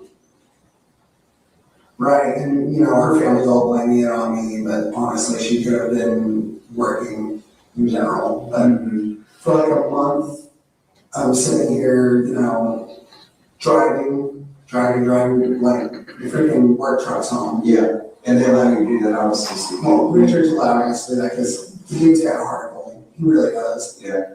But he, after a while, I started noticing they were putting up signs, right? And it was for $18.50 an hour for package handlers. Cassie, I'm just like, hey, look at that. She's like, you know what? That's a lot of money. Yeah, I'll do that. So for the last month, she was, she's actually worked. Unlike most criminals, he seems to have really slimmed down in prison. He did the reverse Donna Adelson. He stayed away from the quarbs. Driving with me up to the So it makes sense, right? Y'all both go to the same place. Yeah. She does the packages, you do the delivery. Yeah, pretty much. So after a few weeks of that, we go to a car dealership because Richard's just like, all right, so what's the status on the car? So we get a car over at CNC, which it only took like $1,000 down, and we got ourselves a car, a little 2015 Chevy, something, I don't know. Sonic. Yeah. Is that right? Yeah.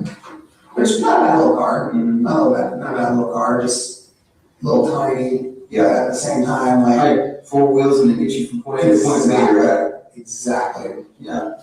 So you'll get your car, so essentially, hey, it is what it is. A car is just a means to get to where you need to go, right? It doesn't matter what it is. The entire time, all this is going on, it just starts. What sounds like things are getting better, though. Yeah. Essentially, when she's working now, you've got a car. Sounds like you're kind of helping with each other's shortcomings on these, personality issues, and everything's great, right? I mean, it sounds like it. Yeah, it's starting to get a lot better. Yeah. And then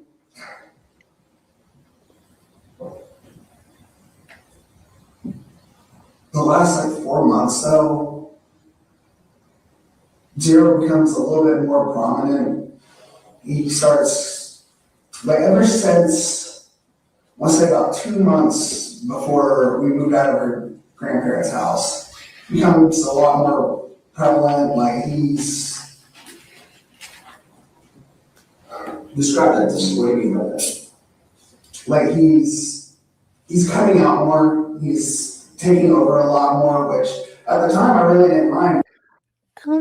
Crystal, you know what? I am not as up on the Jodi Arias trial, so it might be, but I would have to look back at it because I don't remember as much about Travis. Now I do know that Nick and MLS did a year-long stream where they really went in depth to that trial, but I only ended up co-hosting on a couple of those. So I would have to look at it again before I can give you some really good thoughts. I do know that I believe they did try to use some mental illness mitigation with Jody, but I could be wrong about that. Because a lot of the times I'm just sitting here like bored as hell, like driving these long ass routes for like, sometimes it's like 15 minutes in between one stop and another, you know what I mean? It gets tedious. So I didn't mind him coming out a little bit more. Plus, And that seems to be the big thing that shows that there is malingering happening because typically patients that are suffering from legitimate DID are not aware that they are going in and out of other personalities. It's actually incredibly disconcerting for them. They lose time in really severe cases, or it can be a very subtle shift, but they still aren't quite aware of or in the driver's seat. And it can be incredibly discomforting for them, but they aren't aware that they're doing it. And that seems to be something that when criminals try to fake this, they've never done their research and they're unaware that typically you're not aware of your alter and you can't, give you can't consciously go in and out of alters. If it is a legitimate DID, usually changing from one sort of aspect of your persona to another is triggered by trauma or distress linked to that kind of splitting of the personalities in very early childhood. But I'm not a doctorologist. I am paraphrasing what Dr. Rachel said. So I do encourage you to watch the stream.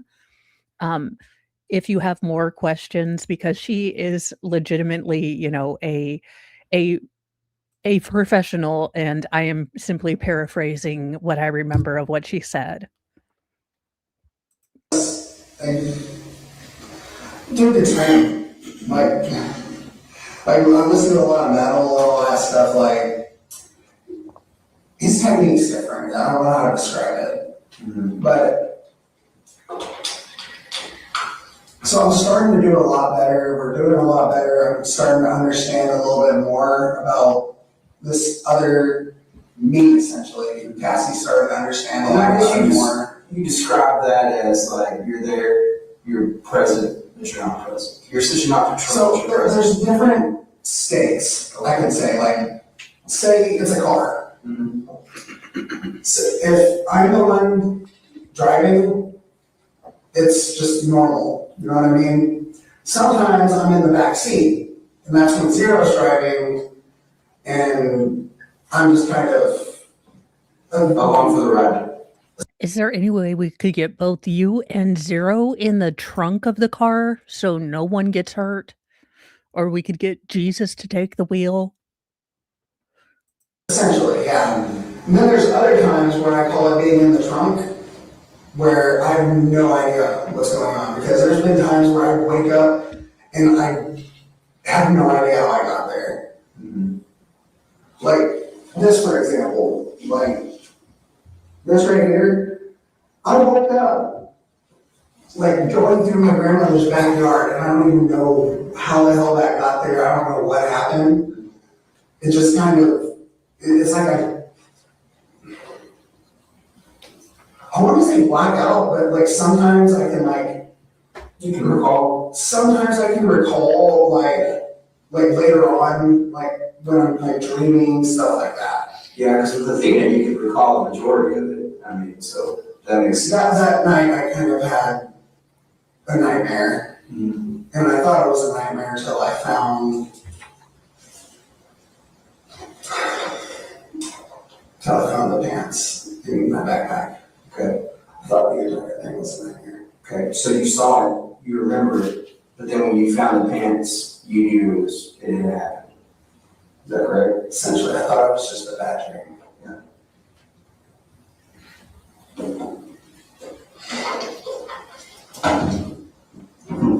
Sorry, I haven't been able to wash my hands in days. I haven't even taken a shower in 4 days. I'm like,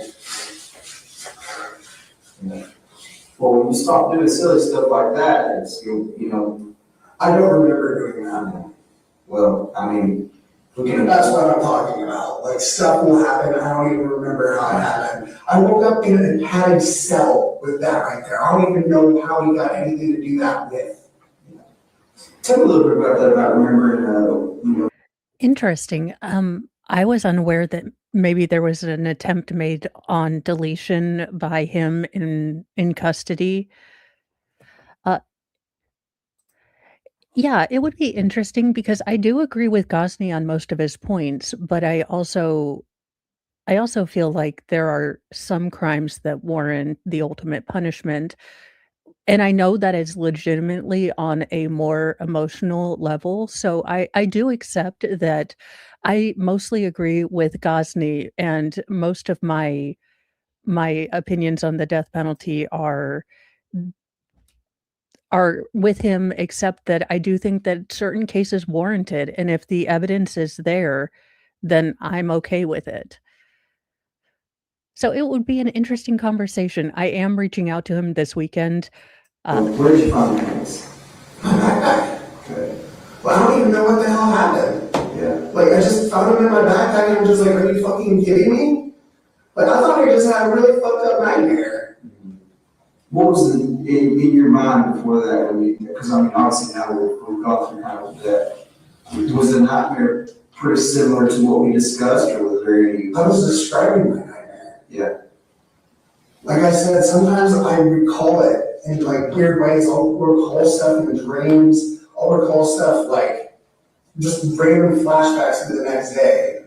It's almost like a PTSD kind of thing. So have you recalled anything come back that you think maybe we missed that first night that we spoke? Not that I can think of. Yeah. Nothing that just sticks out to you. It's like, oh crap, I remember this, or telling this, nothing like that. I've been trying to think of something. Yeah. But I can't think of anything. Yeah. Like I'm at a loss. I'm in trouble for something I don't even remember doing half the time. Half the time. Yeah. Yeah. Because I remember, like I said, like nightmares, Yeah. dreams. Yeah, no, you recall a lot of it in great detail, and I understand some of it, and obviously, ultimately talking to Zero, he filled in a bunch of the holes that Tanner wasn't able to fill in, right? But we kind of talked about that. I'm not discounting anything, right? I 100% believe you, what you told me that night, and the sentence you made to me, because of digital evidence, physical evidence, timelines, everything we're able to corroborate, right? That's my job. Now we're talking about the guy that's responsible for movement. So then I'm responsible for essentially corroborating and filling those holes that you told me to make sure that we're not missing something. And I'll be honest with you, I was able to fill in every single one of those holes for the most part. And some of the holes, like that's that what that we keep talking about, that what that we keep bringing up, right? But then it's just some of that why that comes into it, And I know we touched a little bit about it, but obviously if the child was sexually assaulted, you said no, you're pretty adamant about that. No, I don't have any visions, memory of any of that. Any type of sexual assault. No, sir. Like that. No, sir. Yeah. And obviously, medical examiners and folks that will determine that. Now, I will give you guys a heads up going into tomorrow, where we'll probably get into the later part of day 4. The medical examiner does testify, and you can tell that she is extremely affected by this case. I always find those to be the hardest witnesses for myself, so I am giving you a heads up. There is something about someone who is genuinely mostly professional and has seen really the worst things of life coming up to that one thing that breaks them that usually sets me off. So do be aware of that. Tomorrow we will be taking puppy kitten breaks, but it's Athena fought her heart off, and unfortunately, she was just a teeny tiny girl, so it's gonna be some hard testimony. I'm not a doctor, but Yeah, I'm not too worried. I'm pretty sure you didn't. yeah, Like, I'm 98% for sure. 98%. Thank you. I'm Yeah. sorry. I'm like halfway thinking about it right now. That's why I'm just like, I'm just, 98% sure that. yeah, because I haven't seen anything. Yeah. Haven't seen anything in my dreams. Haven't seen anything like at all. Yeah. Yeah, no, and I trust you on that. I believe you because I'm going to revert back to whoever I was talking to, whether it was you or Tanner, that both of you guys are completely honest with me. Both, 100%. And I think that goes, I'm going to go ahead and credit that with that throughout your life, throughout the series of events in your life, that's a two-way road with you. You're going to give what's given to you. Am I wrong about that? If somebody disrespects you, you're more likely, it sounds like, to disrespect them. If somebody. Not even to that point. Yeah. Like, I have a lot of patience with it. Yeah. But there's certain lines that when it's crossed, it's crossed. Like, for instance, my mother-in-law putting Cassie and my fucking son in danger. Yeah. Like, that's a line you don't cross. Yeah. So I tend to believe, if you're telling me you didn't sexually assault her, she wasn't sexually assaulted, I believe you.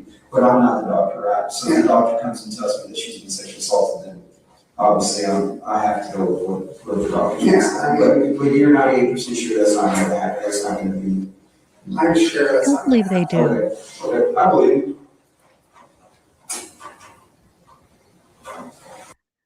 Reason number 37,027 and 3, subsection 4. I would not trust me with a lighter so near a monster. This is why this was a good job for this particular Texas Ranger, because it might have just slipped. So that being said, as bits and pieces are coming back, that's one thing that you're for sure on, so whether it's sexually assaulted, and obviously we went into some of the details of the way that he was killed. That was Tanner telling me that, because you remember that pretty good. Obviously. I had nightmares about it for like 2 nights, man. Here, you've had nightmares? No. Oh, before that, after. Yeah, so obviously that was pretty descriptive, she faced away from you, you tried to break her neck first.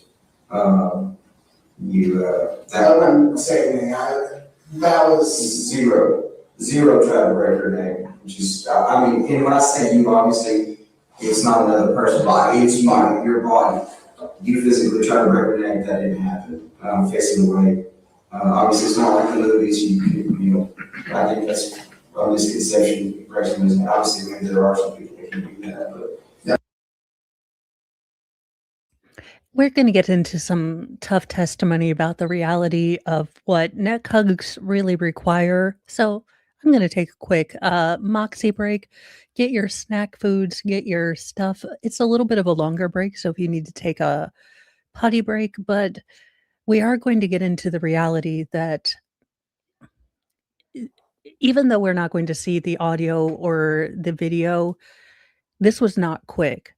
The way Tanner or Zero or whoever the hell is babbling right now has talked about this, she was gone in a minute. And we know that there is an hour-long audio.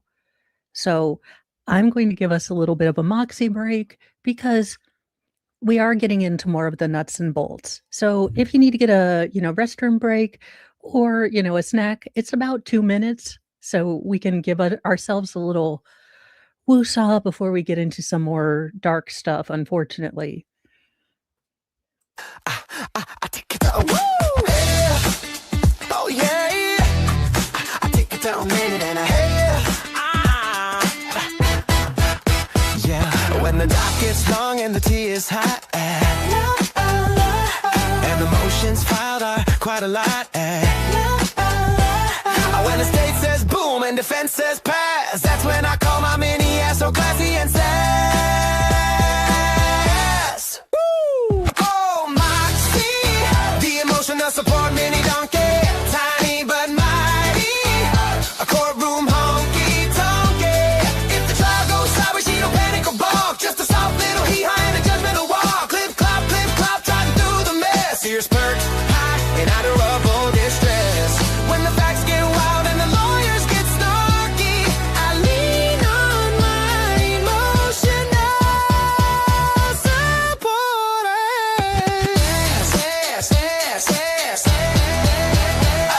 If a witness says I can't recall, she side-eyes gently from the stall. If the sidebar lasts all afternoon, she hums a bray that's slightly off tune. She's pocket-sized but bold of heart, a fluffy illegal work of art. From four down woes to verdict day, she snacks on hay and leads the way. Oh, Moxie, queen of the pasture class, small but ruling the law to grass. When the timeline spirals and things get funky, there's peace in a steadfast mini donkey. Clip clop, courage, fluffy and spunky. All hail the emotional support as Moxie. Oh! And this is the part where it will get sadistic because we know there was so much time taken, and he probably got the real life education that it takes a good amount of time to give someone a non consensual neck hug for them to no longer live. Maybe like my python. Yeah. Sorry, I'm sorry. Every time I say Mark Tyson's name, I do that. It's just a joke. No, it's not a joke. It's not funny. Ugh. I would have had to walk out when he tried to make a joke about breaking her neck with Mark Twist. Just thank goodness these officers were able to get him to talk, but I hope they can go home and play with their puppies or kittens and get this out of their head. That me and my cousin have. Yeah. So ultimately, you ended up strangling her. Or your body ended up strangling her. Zero strangler. So zero strangler. Do you have any recollection? Because I'm gonna shoot you straight. She's got some marks and things on her. Are you aware of any, how those marks could potentially go on her? Like what? Like some patterns, scratches, anything like that. I don't know, it depends. Like, what do you know? I might be able to. I don't. Again, this is something I don't physically know. I haven't physically seen them or visually seen them, but I've been asked that, so maybe you can feel it. It's like maybe like a pattern on her body, maybe. And I think it may be just from the process of transporting her from the truck to essentially the Trinity River. Maybe she got scratched on her somewhere. Trinity River. Or the creek. I was gonna say, Trinity River, that's way far off. Yeah. So we're the creek there where we found her. So any ideas on that? Where she might have gotten any scratches or scarring or anything like that? I mean, we drug her across the road. Yeah. And I threw her in the bamboo. Okay. So that's one thing I wanted to clarify a little bit. So she was in the bamboo at first. She was in the bamboo. At first. Yes, sir. And then what made you move her to the bamboo? That's when I was in the backseat, not in the backseat. But that was same day, right? That wasn't a different day you came and got her and then moved her to a creek. Essentially. Yeah, same day, same time frame. When I came to, I was getting on 114, coming off of a little county road. Okay. So essentially you went back, you had to go back, get her, put her back in the truck, and then take her to the creek. As far as time goes, I don't think that happened. What do you mean? I think it all happened in one go. Okay, so I got in the driver's seat, and that's when he took back over. Okay. So essentially it was like, this is probably not a good spot, somebody's gonna find her pretty quick if she's I level. wanted somebody to find her. I wanted somebody to be able to find this poor little thing. You went to the zero.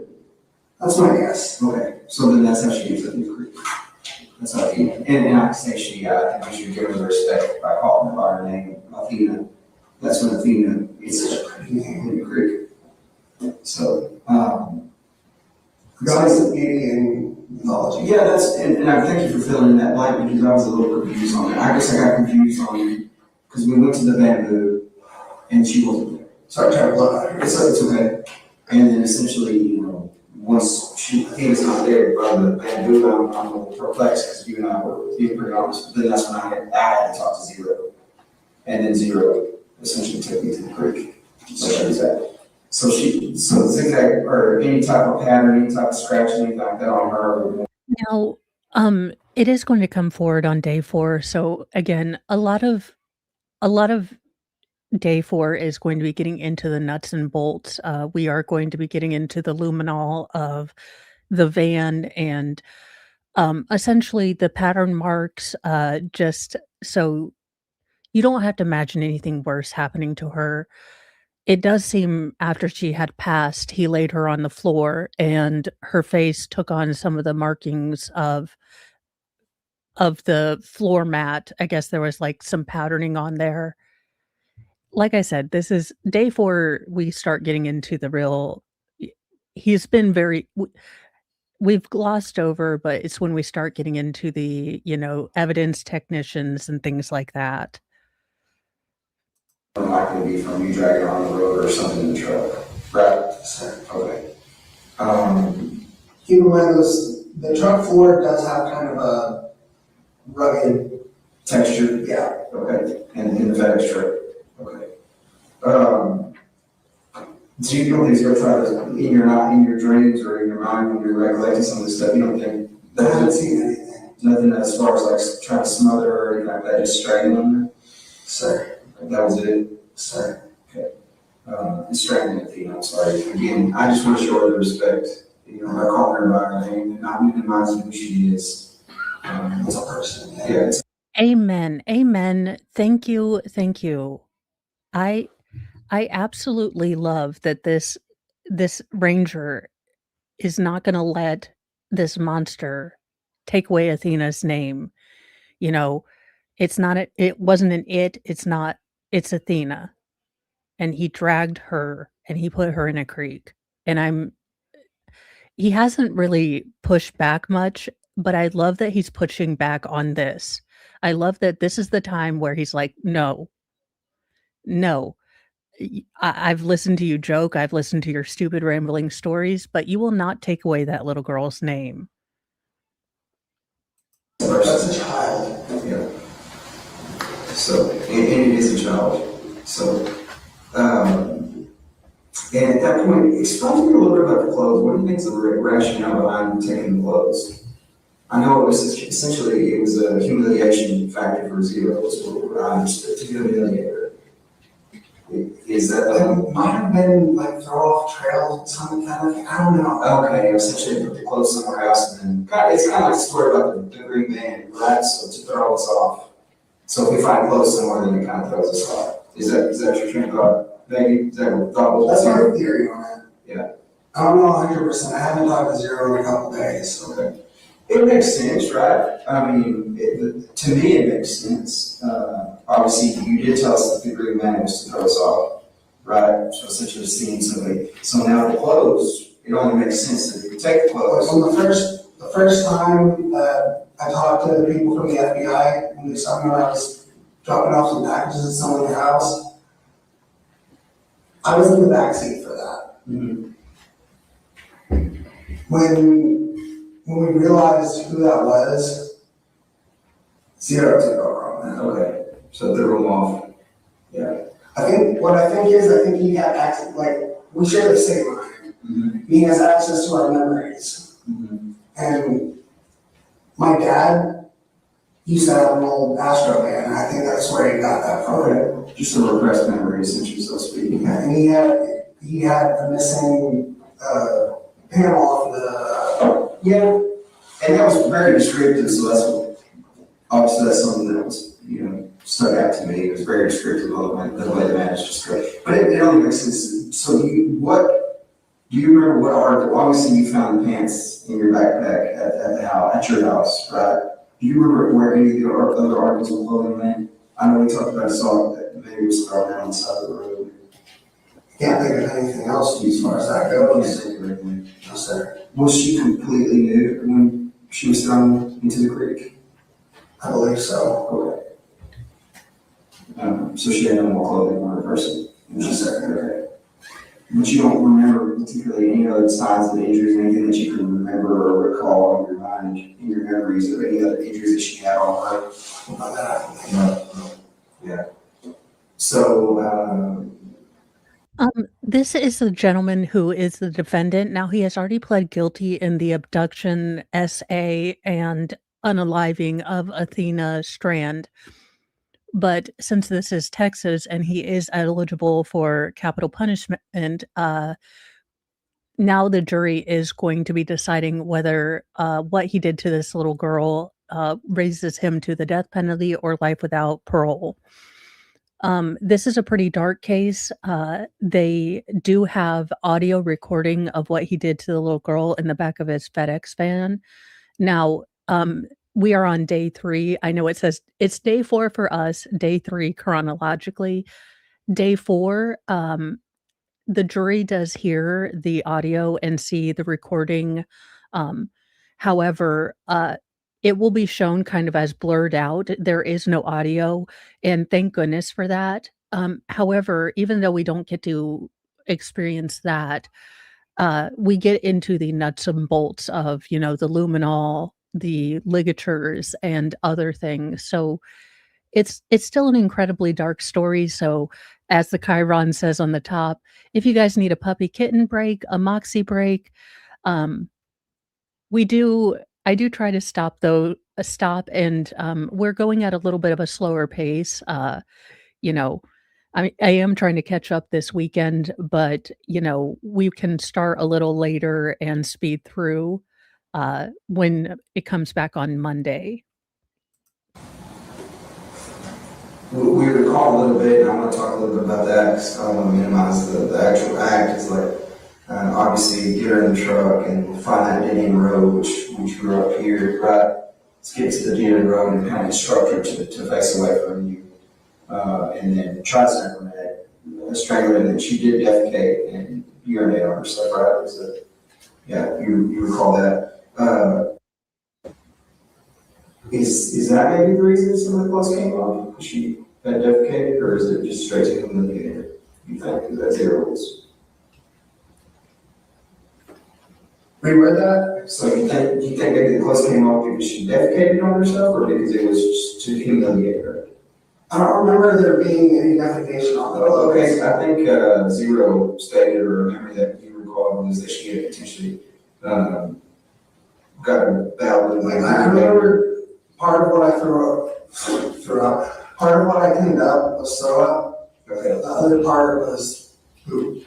Poop? Poop. So that's defecated. Essentially, she was it her poop? Yeah. Okay. And then the throw was yours. Yes, sir. Okay. So essentially, once you think maybe she was obviously the clothes was taken off in the truck and then put some of those put in your backpack, but you don't remember all the other stuff. Sure, I said that. Okay.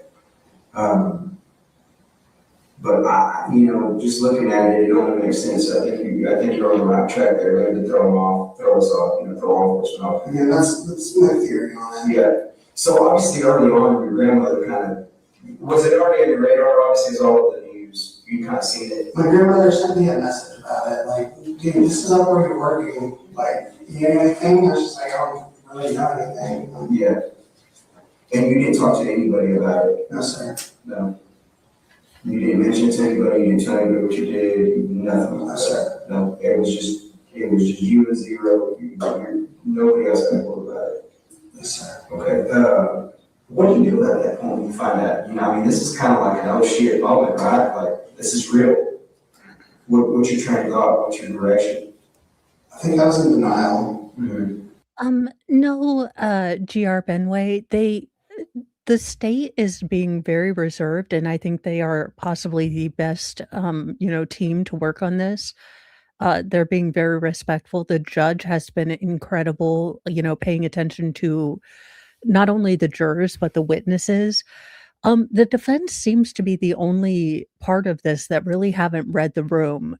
While they have been incredibly zealous and they are making objections where they're technically warranted, it's on very ticky-tacky things that basically their clients already, pled to. So there is kind of this disconnect where the defense seems to be the only people that are really fighting for this man. And they're trying to use the sort of he has documented medical diagnosis of fetal alcohol syndrome, exposure to lead paint as a child, and he has been diagnosed with Asperger's. Um, Whether or not that mitigates anything in the juror's mind after they have to hear the audio of this little girl fighting for her life, I don't know, but it does seem very incongruous that they're trying to make this man into the victim. And a lot of it was denial because, like, I would never have it in my heart to do that. Did you think about calling law enforcement at that point? Did you think about doing anything like that? Thought about it. I didn't know what to do. Yeah. When you thought about it, what did you think about doing? What was your thoughts? I mean, you had events and things going through your head, right? Because we're human, right? We're human, we're natural. You're gonna have a human emotion as a parent, as a son. You're gonna have some type of emotion or some type of thought of, well, what do I do next? I didn't know what to do next. I just tried living my life. Yeah. Just pretend it didn't happen, right? And that's human. I didn't like the notion you just made, but Yeah, I'm sorry, I apologize if I offended you. Oh, really? We have to apologize again. They got the right person for the job because you offended me with your hand gesture. Ooh. I'm not saying that Dirty Harry or Charles Bronson with his Webley would have fixed this, but I'm not fully against, the sort of justice of death wish if we have to apologize to monsters for, offensive hand gestures that hurt their feelings. Yeah, so essentially, human nature, right? Human nature to me is like sometimes I'll screw up on something. It's like, crap, I'm gonna forget that it happened because I'm upset with myself. Right? Essentially. Yeah, is that the human? That's the human in us, right? Saying, hey, I did something wrong. If I can move past it, then, it didn't happen. not even that. I didn't do it, but he did, and that's what fucks with me. Yeah. I'm wondering who the hell's been in my head this whole time, because for a long time we've been cool, we've been tight, like, me, him, and Cassie have all had conversations. Me and Zero, my best friend. Me and Zero, he's homicidal. And then, really, like Zero and Cassidy and her altered personalities are all having a great, fun time. Together. Did you think about telling Cassie this? No. It would break her heart. It would terrify her.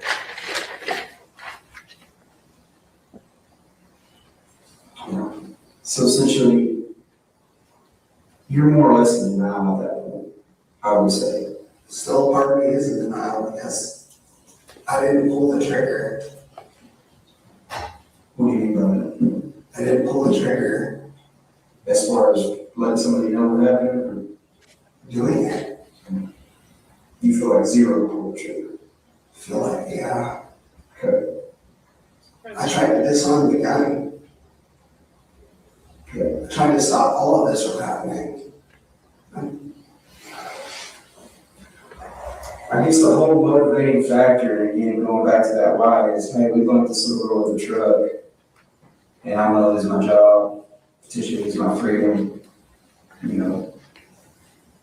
potentially. I wasn't worried about the losing freedom part because honestly, that's an honest accident. You know what I mean? Like, all it would take is going up there and just talking to the parent, you know, like, hey, I accidentally bumped your daughter.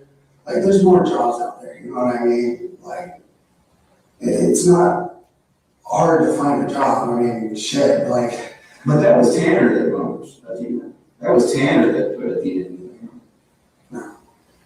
I set her on the back of the van, tried to calm her down, but she wasn't calming down. Zero kind of took over. Yeah. So when Zero took over, do you remember that, or can you see that? Or did he put his hand over her mouth? Did he physically restrain her and put her in the van? How did that go down? He told her, just get in the back of the van. We're going to go to the hospital. Okay, so then she goes into the back door, right? And that is not true because he told her to be quiet. And there's one still image that we did get to see in the opening statement from the state. And it shows her being terrified in the back on her knees and him whistling. And I really think that that sums up this entire case. That monster was whistling. He knew exactly what he was going to go do, and he was excited about it. And this little girl is terrified. Okay. And then of course we walked through this map. You can kind of remember drawing that, don't you? Yeah, just kind of where we went on that day, leaving the house and then coming back out, going around and finding that day room. And that's obviously where she was killed on that day road. And private road, I'm sorry. So after that private road, after she's killed on that private road, we go back out, we go up that main road to the bamboo. Where the bamboo was at, what was it? 123 to cross over 46A, 4699. Cross over 51. Yeah, over 51, 4699, and back into Boyd and back to the creek, where essentially, her body was left.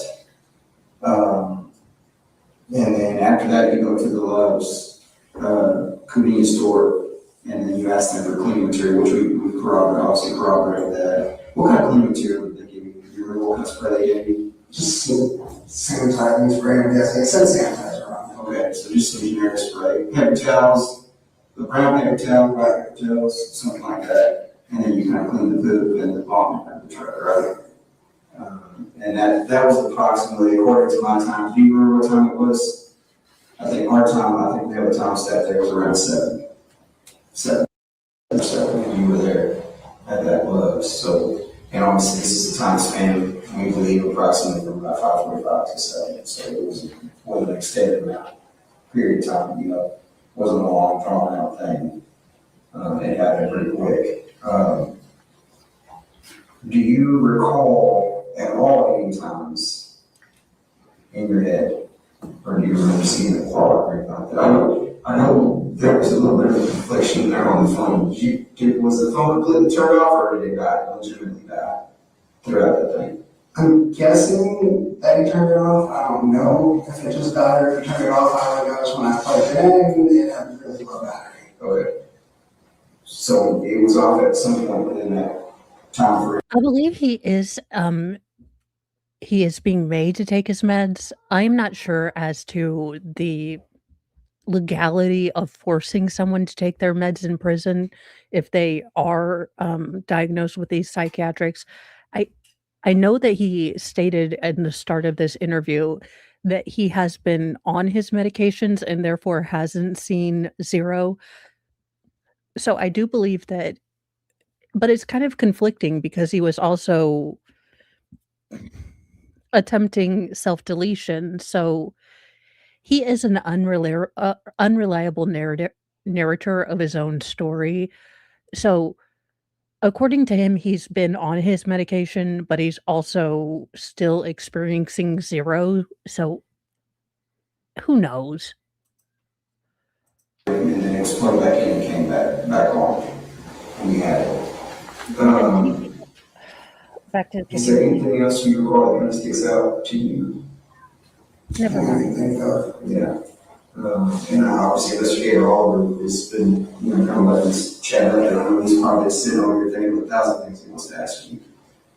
Is there anything particular? I know we covered a lot of things, so you may not have anything to ask, but Not right now. I knew there was some stuff that you kind of cross over some of these stuff, things and cross off my list for me. You said that one of the things that got me is that said you're in the backseat sometimes, you're in the trunk sometimes, talk about zero. And thank you, Samantha Shoelover. Yes, they can force meds in jail. We have a person who has legitimate mental illness who goes back to a nightmare within 2 weeks of release.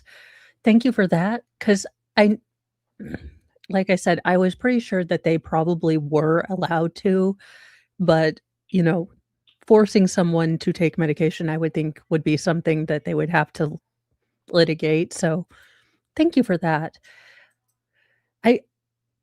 We need to make asylums great again. They don't have to be the one flew over the cuckoo's nest. They can be legitimately secure communities where people have facilitation to live as freely or as independently as they can. But oh no, but he has ruined those zero pops made of Zevia. Those stink.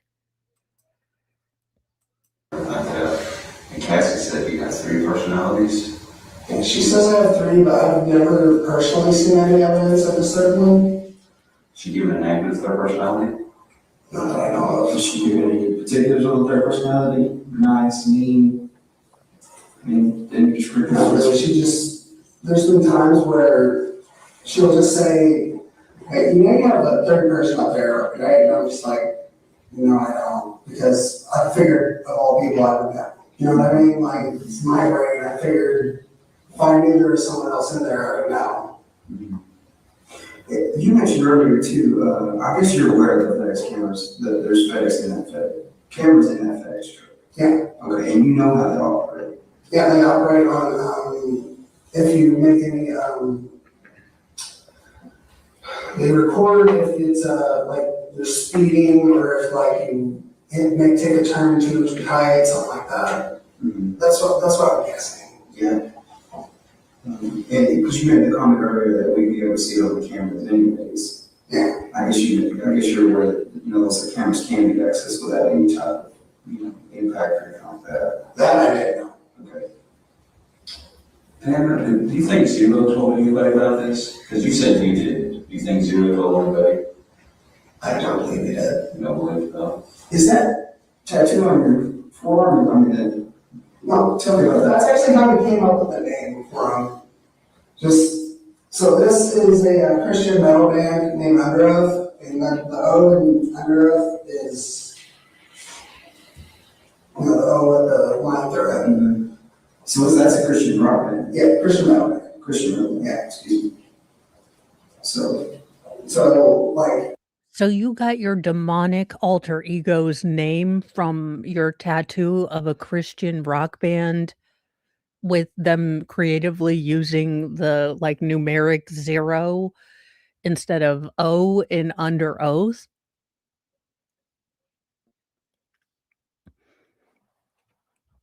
When we were trying to think of a name for that, other personality of mine, I just kind of looked at mine and was just like 0. And that's how I just came up with it. okay, so essentially that was something you Cassie came up with. Yeah. Okay, that makes sense. That's the first thing I saw. So Are they pretty new band? Is it? Oh, no, technically, okay, so the first EP came out in 99. Okay. Oh my God, I don't care. Also, I am a Skillet fan. Their second EP came out 2002, and then their first full-length album was 2003, and then 2004. Y'all, is it bad that all I'm imagining is the South Park where Cartman turns a boy band into a Christian rock band? Is it bad that that's all I am picturing? Between 2003 and 2004, they switched vocalists because he's going through a lot of mental problems at the time. He fell asleep at the wheel and his girlfriend died. It's a big thing, but yeah, they've been around for a long I'm time. gonna have to look them up. I'm gonna have to listen to some of it. Well, so some of their earlier stuff. Job, just say no. Job, you've already learned enough ridiculous stuff from this man. Do not listen to anything he's listened to. It's more like death metal kind of sounding stuff, but they're trying to bring that whole positive spin to an otherwise really negative scene, which I love the crap out of. And then after the first three. Okay, question. Are there mosh pits at Christian death metal? Or would it be called Christian death metal or Christian heavy metal or metallic? I don't know. Would it be called like frankincense, like heavy myrrh? I don't know. I feel like there's a whole genre of people I need to explore. EPs, they went more towards the emo direction, where there's a lot of singing and screaming mixed together pretty well. You know what I mean? Then they went more towards the metalcore, which is still singing and screaming together, but less on the emotional side. He does talk a lot about mental health problems and all that stuff. And then they got experimental for 2 albums. On the second of those 2 albums, the drummer left, who was also the clean vocalist, the singer. Then they made one more album with. So you're saying it was just like Genesis when Phil Collins left? The drummer from this other Christian band called Origin. Then they split up for a long time and they got back together a few years ago as more of a heavy rock group. Almost like, I don't know how to describe it, but it's definitely a lot more singing. But when they got back together, they weren't Christian anymore, sadly, but it's their band, their choice, they can do what they want. Yeah, so that kind of explains the name a little bit. It clarifies something for me as far as the name goes. Sorry, I won't have to tangent about that. I like input. I want to not tangent around. That's important to me. So the tangent, I'm good with. I don't even want to tangent. Explain things to me that way I can fully understand you, right? All-time 3 favorites are Under Oath, Linkin Park, and recently Dance Gavin Dance, which is a weird name for a band, I know, but the singer, his voice is just phenomenal. Yeah, Dance Gavin Dance. I know, right? That is a weird ass name, I know. Just tell us you like Wham and get over it. I don't care about the Christian rock scene. Please, for the love of God, could we Carmen Sandiego the fuck back to a point in this case? Could we do that? What I got this on the tip of my tongue before I forget, we talked the other day a little bit about, you spoke to Athena. Do you kind of remember that? You recall that when I was talking? Bits and pieces. When we were talking to Athena, me and Zero were also arguing. Mm-hmm. Over what to do next. Yeah, I was trying to be you just put her back and forget the whole fucking thing. Yeah. You know what I mean? But he seemed that. So you obviously asked her name. Yeah, he seemed a little bit different than normal too. Cause normally, he's the cool guy. You know what I mean? He's almost everything I wanted to be. He's super suave, super you know what I mean? Confident. This man in any of his altars, in any of the timelines in human history, has never been the F anywhere close to cool, suave, or good with women. Of all the lies this man has told, this is the greatest. Confident, yes. Yeah. But he was a little bit more manic than normal, I guess. It was kind of weird. It was a panic mode situation, right? Yeah. Are we in trouble kind of deal? Do you remember, and this is more do you remember any of the conversation with Athena? I know you asked her name and she told you her name was Athena. I know that you told her you were going to go to essentially get her out of the hospital or whatever. And I know she asked for her dad several times. Do you remember any other conversations with her? Anything else you might have said or anything like that? I remember there was a point where me and Zero were getting verbal, outward. Not the girl, Athena. verbal versus inside the head verbal. And she was kind of like freaking out over it. Well, how was she freaking out? Like, she was just kind of looking at us like, why is this dude talking to himself? Like, you know what I mean? Yeah. I don't know how to describe it. Do you remember Athena saying anything during that time? No, she just kind of looked like, what the hell? She rightfully so, she was terrified, right? Yeah, if I saw someone talking, like having a conversation, arguing with themselves, like I'd be freaking out too. Yeah. So, again, there's some things that are, you know, obviously she asked for her dad, and she was scared. She did ask her to stop, right? I mean, I asked her to stop, not to do it. Did she say anything like that? I don't think she knew. Yeah. I think she was just more like not knowing what was going on. That's what you hope. That's what I hope. I wish I wish that the story that he lied about was true. I wish that the first story that Tanner Horner said, that I accidentally ran her over, as horrific, as terrible, as heartbreaking, as soul destroying for little Athena and the entire community as that would be, what happened to her was so much worse. And for him to just, ugh.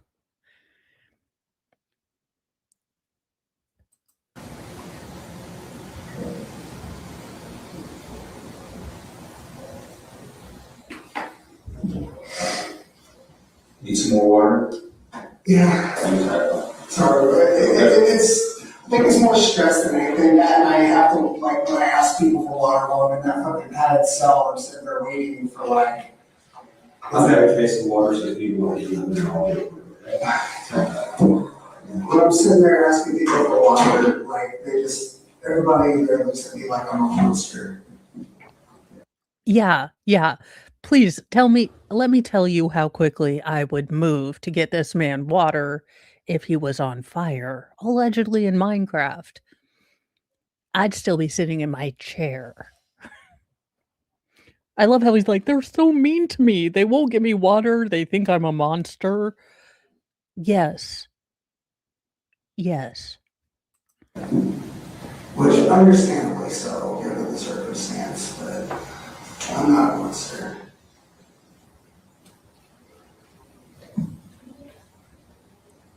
Survey says that's a lie. Give me just a second, okay? Make sure I'm gonna smoke. You need anything else? You have your right. You okay? Yeah, that's it. Hey, it's not my house. I'm gonna respect the rules, all right? That's fair. So, you never told me what that means. Hang on a second. Let me look at you. It's probably the normal line. You go back in. Okay.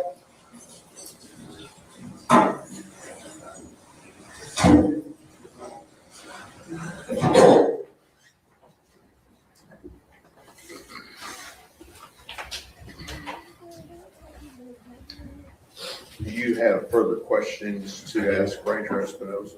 I do, Your Honor. All right, let's break for lunch. Your lunch is here, and we'll start back up at 1:15, okay?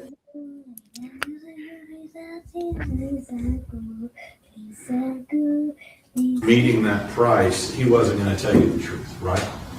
Correct. Objection, that's a mischaracterization. Overruled. So, once you get done talking about that, you said he redirected you. What types of questions were you asking him when he continued to redirect you to want this deal? I was mainly wanting to ask why this happened, as you heard in the interview, because we were able to corroborate a lot of the what with physical and digital evidence. So we already knew what transpired. It was more of a why for closure. Push that microphone back just a little bit. There you go. So at any point, I love this judge. He's very hands-on. You can tell he's either going to be signaling to his bailiffs or he's about to check on a witness when you see his really deeply tanned hand. And I don't know, I'll have to look at it again, but that signet ring, it's I will say, and I've said it before, if we had to watch this monstrous trial, this judge and the state have been probably one of the best teams I've seen as far as paying attention to the witnesses, the jury, even the gallery, and just being very compassionate. Was he willing to tell you why? No, sir. Now, I noticed in here there was a point at which we were talking about, you were asking questions about Athena. And you made a statement that basically she was in the wrong place at the wrong time. Do you remember that? Yes, sir, I recall that statement. And you made that statement to Tanner Horner, and what was his response to that? I can't exactly recall what his exact statement was to that, but I believe it was something to the extent of, I guess so. So let's talk about a couple of things that have now come up in this. I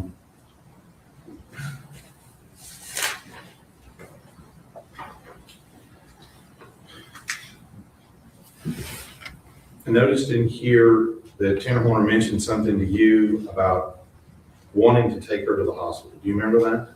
Yes, sir, I recall that. And was this the first time that's come up?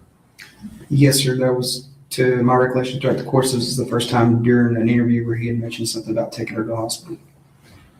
And again, this is Tanner telling you that's what he wanted to do. Yes, sir. Now, when we go through this and we start looking at this, we start talking about the pants. And at some point, does he admit that he found Athena's pants in his backpack? Yes, sir.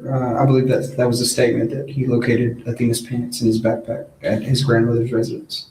Now, prior to this, if you'll remember, did he deny taking any items of clothing from Athena with him? Yes, sir. Now, let me just ask you, he talked about the pants. Did he mention whether or not he took her socks with him? No, sir, he did not. The statements made on the socks were varied from he threw them out to he found one in the truck at the Love's. And did he mention where her underwear ended up? Initially, he stated that the underwear were on her, and then after that, he stated he could not remember what happened to the underwear. And let me just ask you, with regard to this whole zero thing and how it came up, was he finally able to explain to you how that it came up and how the name came about? Yes, sir. As you heard in the interview, I got a few statements from him essentially about the name, where the name originated, which was based off a tattoo, a Christian band. Then also got some clarity on something that he and his girlfriend discussed about her having personalities, him having personalities, and that's how they came up with the name Zero, and that's how they referred to it throughout the course of that interview. I think this also highlights the rather insane epidemic, and I use that word kind of deliberately, of self-diagnosis. These people that claimed, oh, well, I saw this on TikTok. Mental health professionals are the only ones that can diagnose you with a mental health disorder. Just because you see a TikTok or you see a YouTube video talking about a certain mental malady and you think, gosh, that resembles me. No, that is not an official diagnosis. Thank you. This is how, if you needed this PSA today, this one's for you.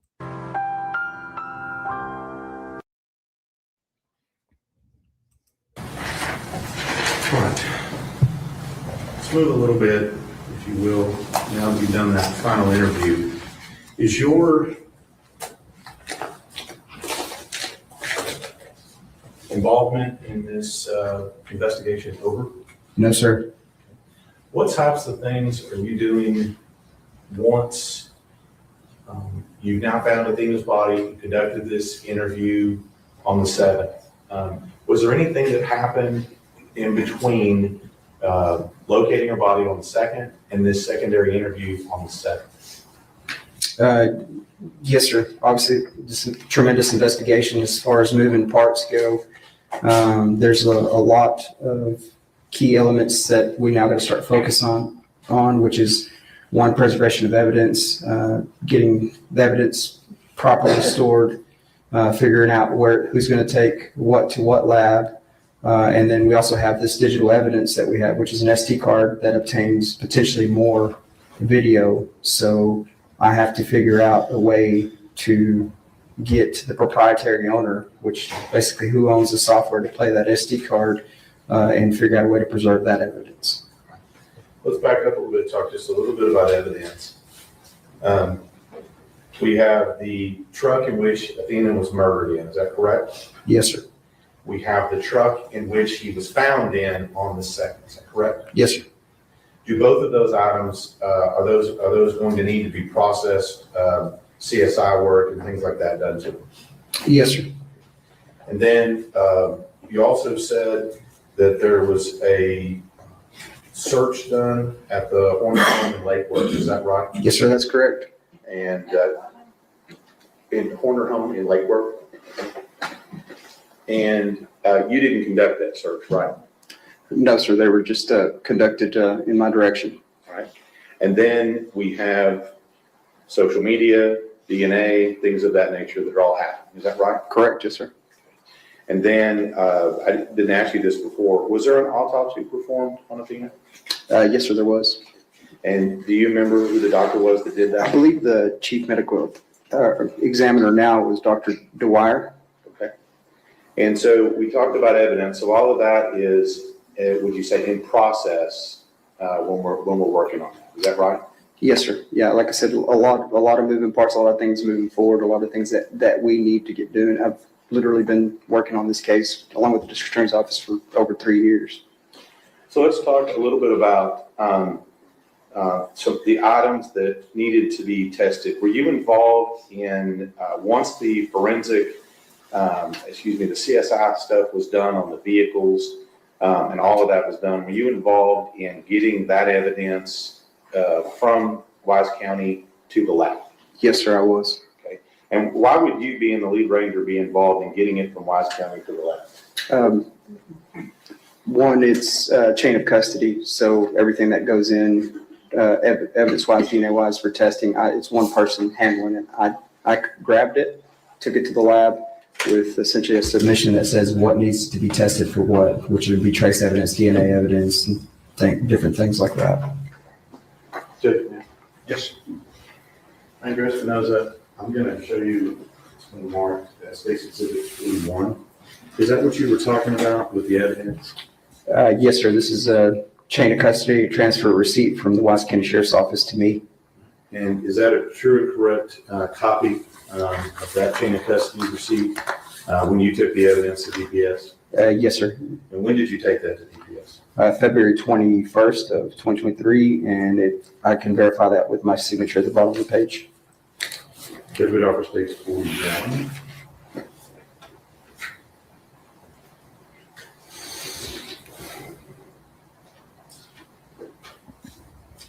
Your Honor, we object as this is a police report and not admissible under the hearsay exception. Defense, read the damn room.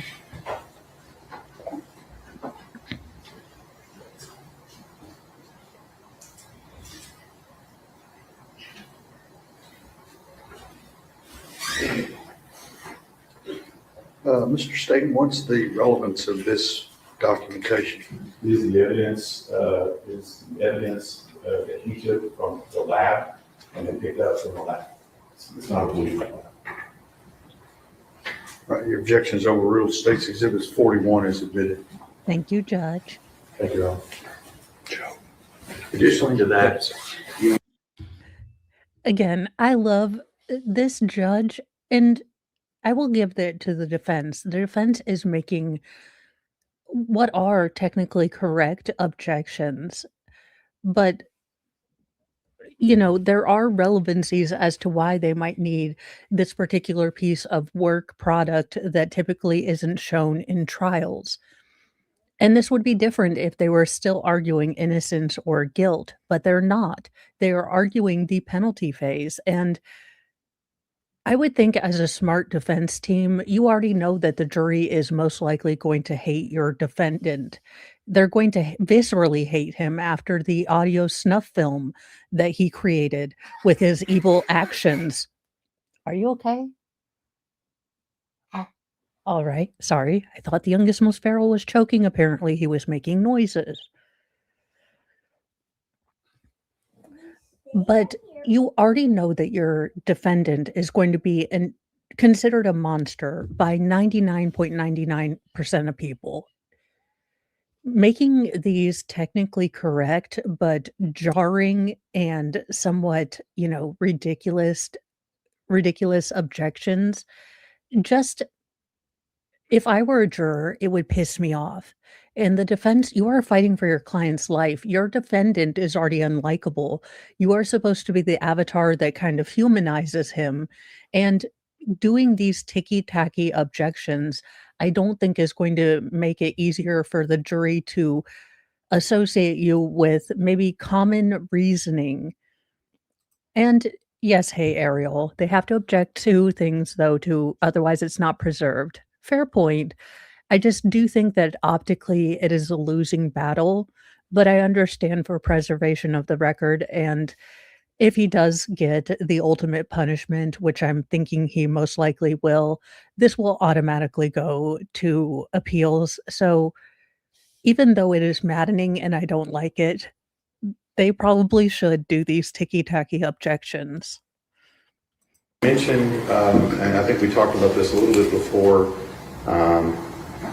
mentioned an SD card, and we'll talk to some other people about the SD card, but are you aware that there's an SD card in the FedEx truck where Athena was kidnapped and murdered? Are you aware of that? I am aware of that SD card. Like I said before, we knew it contained video evidence, digital evidence, because we'd already obtained it. So I was already in the process of going to North Carolina to meet with Velociter in reference to that SD card.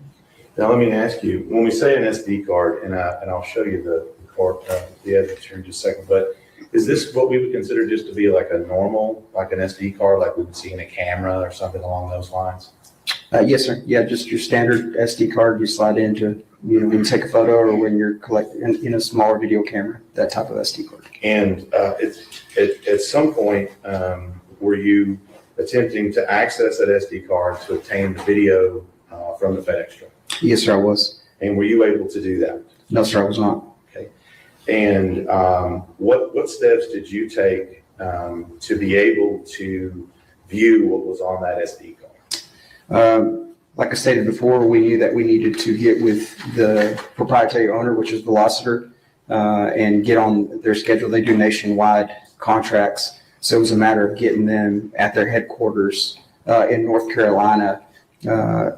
Numerous times we were working out a schedule and we finally nailed a date down of January 23rd.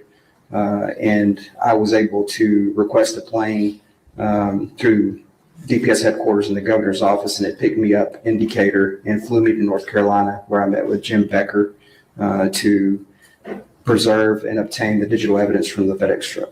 All right.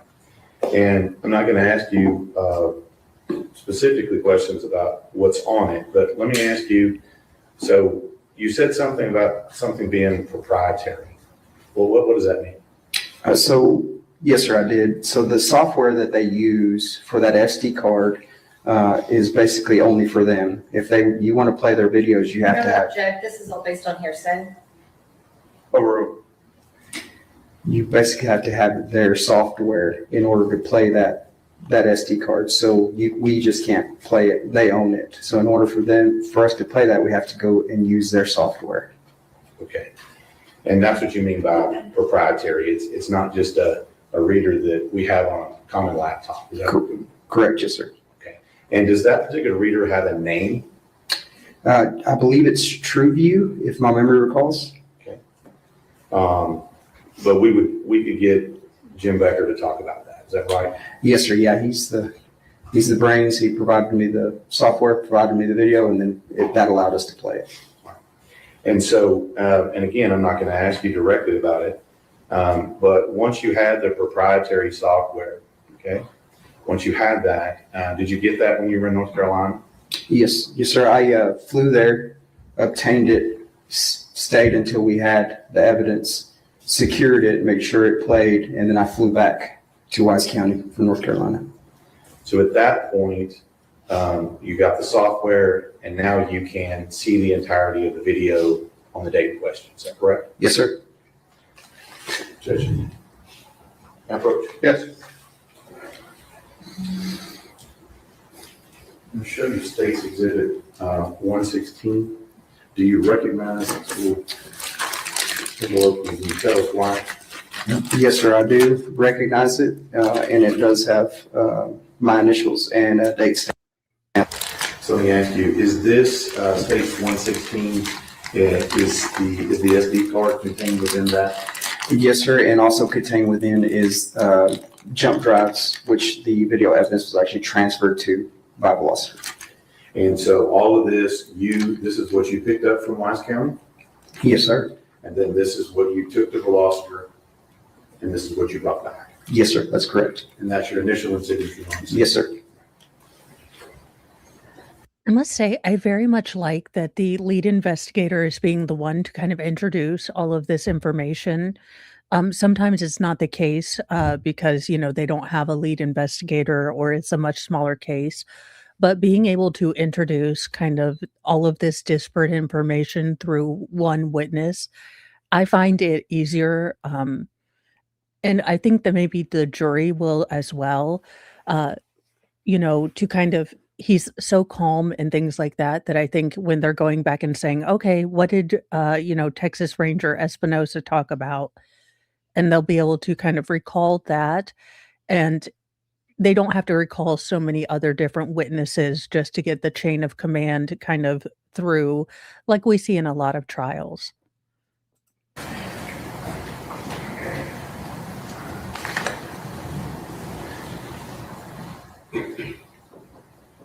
So it sounds like all you needed was their player. Is that right? Essentially, yes, sir. Okay. So we've made that happen. You've gone to the crime lab. You're taking the jet to North Carolina, right? Yes, sir. So why go to all these links just for that? Is very important. One, it's to preserve the evidence of what happened. It's all there. And two, it's important for us not to essentially tamper with any type of evidence. Like, I don't know the software. I don't know what it is. I will say that I have noticed we've had less of this, and I think maybe Court TV is doing a better job reading the room, but we've had less focused shots on the defendant, and I think that's actually better for his case because it just reminds you of why we're here. Now, why he drew Baby Huey and Timu Bonnie Raitt, I don't know. It's better to have the people that run it, operate it, and own it do that for us so we can get it back, and the video has everything on it.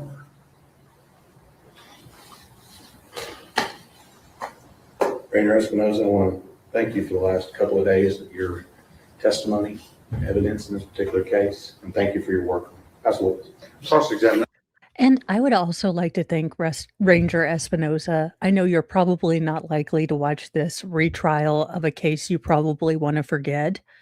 But for those of us who were just introduced through this trial to little Athena, to those of us who, are sitting comfortably in their homes, listening to their kids, the heart, the respect, the honor, and the diligence that you brought to this case have really been restoring. Honestly, we've seen a lot of not so great investigations, not so great police work, not so diligent police work. And you can tell that this man really put his heart and soul into this. And as a parent, and not in the ridiculous way that the defendant used it, But really, this was the man to bring this little girl home, and I appreciate that. I appreciate that he sat with a monster for so many hours to get that little girl home. Now let's brace ourselves for the defense. Yes, Your Honor. Ranger Espinosa, Um, yes and no. He did. I don't think he realized that there was audio on the recording, so he did cover the video camera with a piece of paper or somehow obstructed the view in, but it still recorded the audio of the attack. And yes, we can do a puppy kitten break before the defense attorney. When the world feels like a dumpster dive and humans forget how to thrive, take a break, just you and me, with a puppy and kitten, wild and free. Paws and purrs, let's drift away to a land with tails wag and play. No more noise, just gentle muse in our furry four-legged cruise.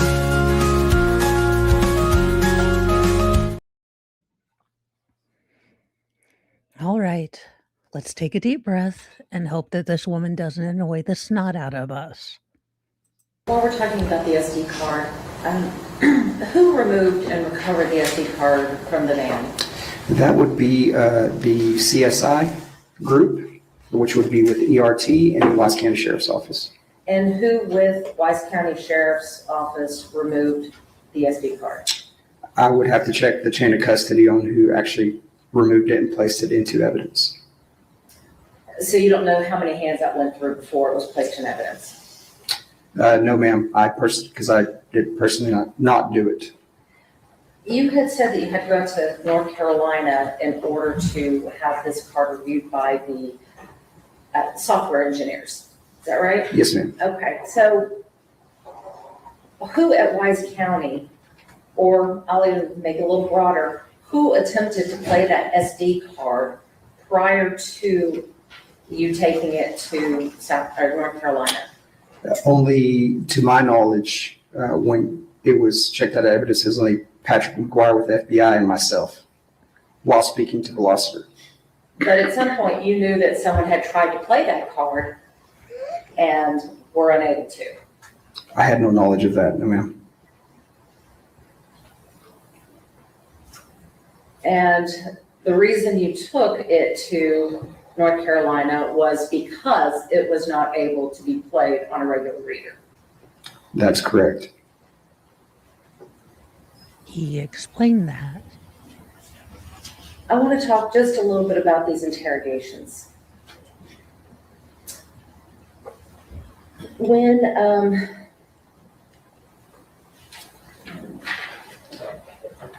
Come on. when Tanner was first arrested and was first taken to the Wise County Jail, you had that, the moments in the car where you were talking to him. But at that point, you had not read him his rights, had you? No, ma'am, I had not. So even though he was arrested by your brother and placed in handcuffs and put in the back of the car and being questioned about an offense, you did not see fit to read him his rights. Correct. That falls under the public safety exception, which is an exception to Miranda. Objection, Your Honor. No, not objection, Your Honor. Ranger Espinosa, you tell her exactly why you got away with it. And there is a section in the law that basically you do not have to Mirandize a defendant if there are exigent circumstances. Basically, they were trying to get this little girl back home alive. So in that effort, they were allowed to question him as soon as they got him before they got the rights, because on the chance that she was still alive,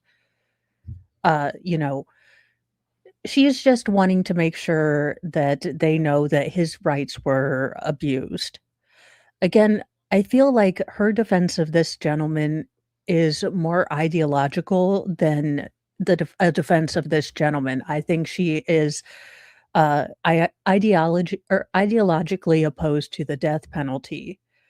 That would be the only way I could I could represent someone like this is if I had an ideological dislike to the death penalty and would then zealously defend his, life and parole. But that's kind of what I get from both of these defense attorneys is more being ideologically driven by a dislike of the death penalty than an actual belief that their client is in fact as mentally damaged as he claims to be. Non-responsive. One at a time, your objection is sustained. Ranger Espinosa, if you need to expound on something, then I'm sure the district attorney will ask any questions that need to be followed up on, okay? So right now, if you'll just answer only the questions that I'm asking. Yes, ma'am. So at that point. And again, I want you to think really strategically about this. The jury likes this man. Anyone who's seen this man and seen the incredible grace and determination that he brought to this case is going to inherently like him. To publicly admonish him, again, it would have been better for her to have just let him speak his piece and then realize that he is going to be a witness that's going to challenge her on these yes or no questions and cross, and then, make my questions or know that I'm going to have to cut him off. Just from an optics point of view, if you are the defense and you know that your defendant is a monster, you want some part of this defense to be likable. You are trying to get that one person on the jury who will agree that the state or, he was mentally damaged. You don't want to make yourself inherently unlikable. And that is what she's doing when she is trying to, admonish Ranger Espinosa. At least in my opinion. In fact, I think it wasn't until 16 minutes into that video did you read Tanner Horner's rights. Yes, ma'am, I did. Throughout these interrogations and throughout the videos that the jury has watched, Tanner asked several times about attorneys. Isn't that correct? Yes, ma'am. He asked how the attorney thing worked. You agree with me on that one? Yes, ma'am. At one point, Zero is saying we need to speak to an attorney. Would you agree with that one? Yes, ma'am. He asked about what happens if I get an attorney. Yes, ma'am, I believe so. And he also asked what happens when I get an attorney. Yes, ma'am. All right, so then, and that was just in the first two interrogations. So now we get to December the 7th and we have that fourth interrogation, the fourth video. And when you Mirandized Tanner, he told you that he has an attorney. Is that correct? Correct. But you didn't reach out and try to find out who that attorney was, did you? No, ma'am. And you didn't try to make any contact with that attorney? No, ma'am. I will be right back. The post person is here and they need a parent signature. So, I think I need one. okay. So I will be, all right. Would you open the door, please? 1 second. I will play this and go deal with the front door. You didn't even bother to find out who that attorney was? I actually did find out who the attorney was after. Afterwards, you found out who it was? Yes, ma'am. And did you make any attempt to contact that attorney and tell him, hey, guess what? I just spent 2 hours with your client talking to him about his case. No, ma'am, I did not.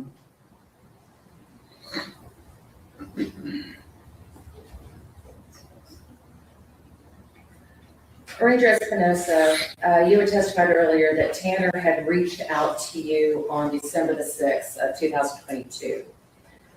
And this was about 4 days after his arrest, right? I received the notification on December the 7th, but you're correct. The actual timestamp, I believe, was 9 p.m. on the 6th.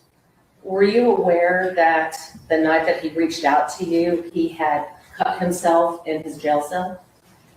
Yes, ma'am. I believe I asked him what that was on his arms. Now, during your interrogations, Tanner talked to you about his history of self-harm, didn't he? Yes, ma'am.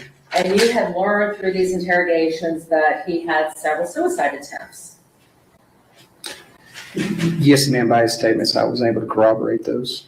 And the most recent suicide attempt was while in the custody of Weiss County Jail, correct? You'll have to tell me about the day or. So were you aware that he attempted suicide in the Weiss County Jail in May of 2023? Yes, ma'am, I was.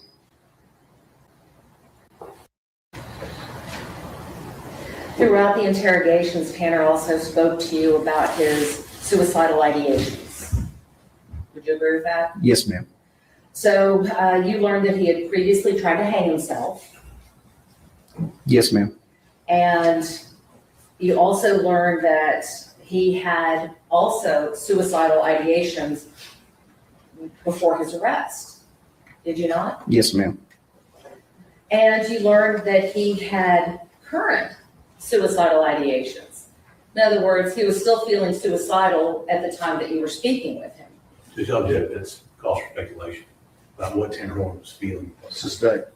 Well, isn't it true, Ranger Espinosa, that Tanner asked how you can stop him from hurting himself? Yes, ma'am. I believe that was his statement. And didn't he also ask you to just shoot him in the head? Yes, ma'am.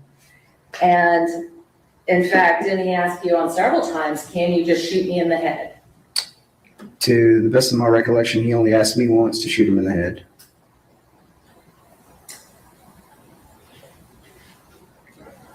During your interrogations, Tanner also talked about his history of mental health issues. Is that correct? I don't know about the mental health issues, but yes, he talked about some of his issues. Well, he talked about being hospitalized in a mental health facility, did he not? I believe that was an outpatient visit is what I believe, which means it was not hospitalized. And you were aware that he was hospitalized after his suicide attempt where he attempted to hang himself. I don't recall that one. I believe. Why? So I go out because I think it's the post person delivering something that it is a person running for local judgeship. And I'm like, that's really great, but I'm actually covering a trial right now. We don't slam doors, thank you. So he's like, oh, well, I'm like, currently right now I'm doing something and I'm trying to get him to leave. And and he's like, so you're doing what now? And I was like, I'm streaming a trial. I do commentary. And he's like, oh, I'll check that out. I'm like, you probably shouldn't. So there you go. Apparently I am a wanted demographic in the, vote for me demo. My room is a mess, but maybe. Also, I don't care that he missed. I mean, honest to goodness, is this defense attorney trying to get us to feel sad for a man that if he had succeeded in shuffling off this mortal coil, Athena would be safe? I don't know if she understands that most people are lamenting the fact that he was mediocre at his attempts. And that's dark. That's a dark place to be, where you wish that someone would have been successful rather than the pain and horror that they inflicted on everyone else. But it's really optically very jarring to, and his face is all of our faces right now. Like, you weren't feeling sorry for him. He has a big case of the sads. Read a room, ma'am. Read a room. Read a book. Read a room. Touch grass. In May of 23 he was, but I don't know about the other one. And you did know that he was, had received medications. Yes, ma'am. I believe we discussed some medications during the course of that interview. You also learned during your interrogation that Tanner has Asperger's. I believe Asperger's was mentioned by him, but I had no knowledge that he was diagnosed with Asperger's. So you knew by report from Tanner that he had Asperger's. I don't know if he has Asperger's. He just said he had Asperger's. Again, with this self-diagnosis, was it from a medical doctor where he had actually gone through, testing? Or was this one of the things that he and Cassie figured out in his shed when they made up Zero?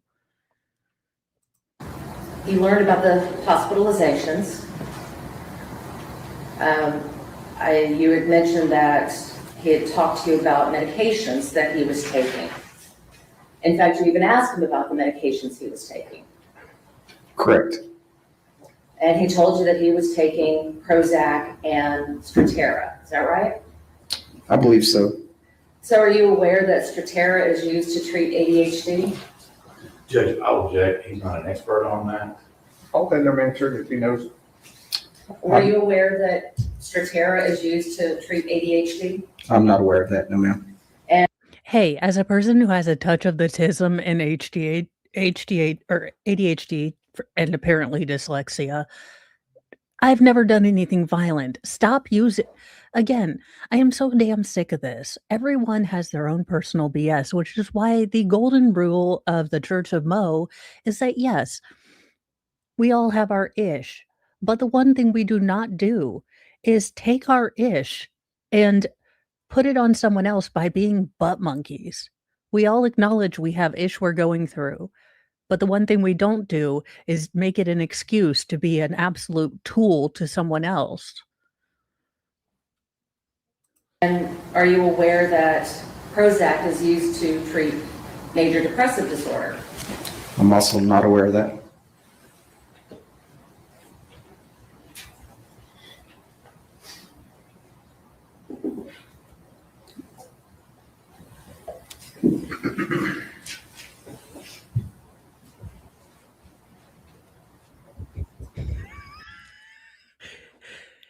I don't know.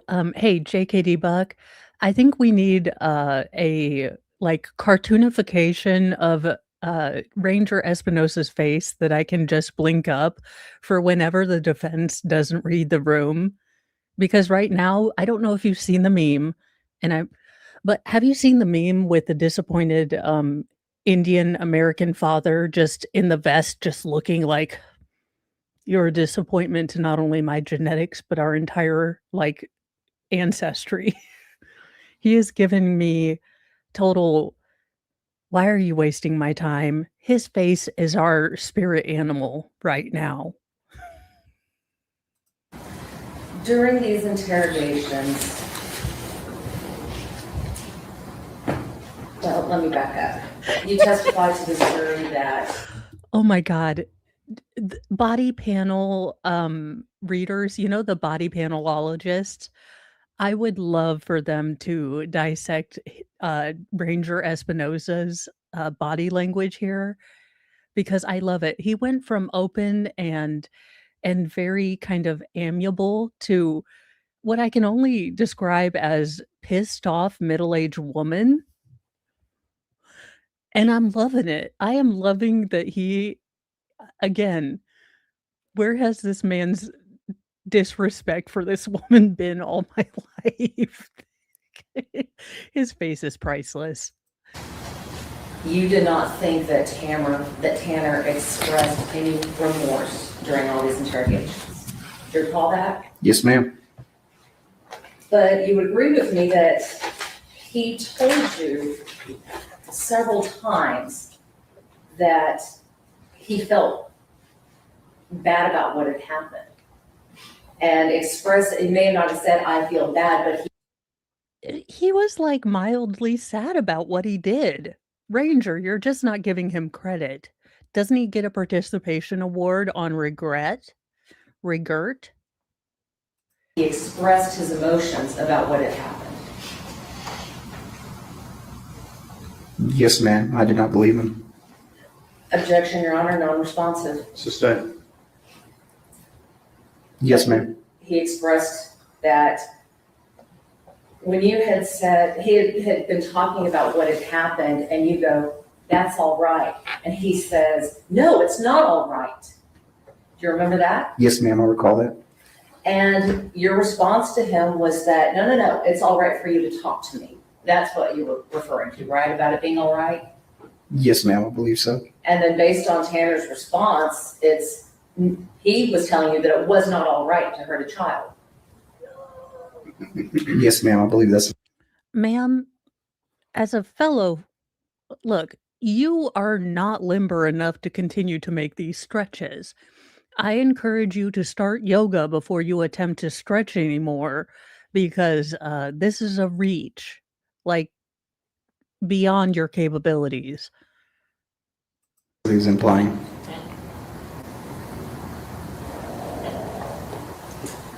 And later on, when you asked him if he was remorseful for what he did, he told you, and was very emotional when he told you, that I'm a father. I took something away from someone.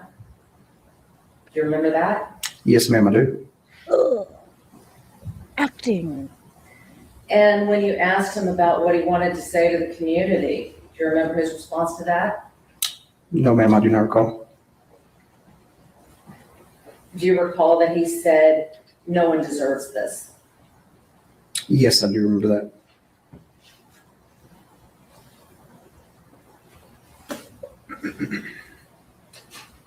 He also told you that the fact that Athena was dead broke his heart. Yes, ma'am, I recall that.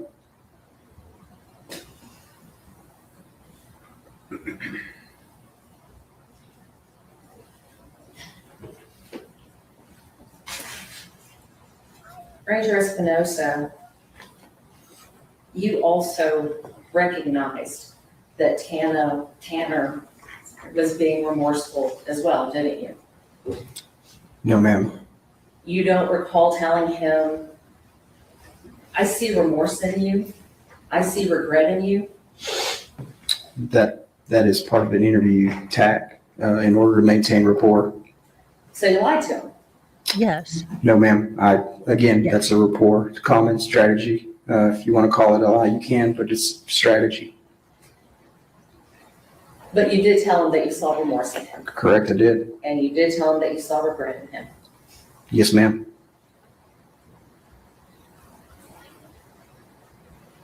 That his mother didn't swallow. During these interrogations,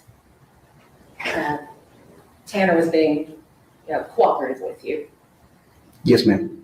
And at times you even praised him for his cooperation. Yes, ma'am. And you even told him that you would be sure to tell everybody how cooperative he had been during the process.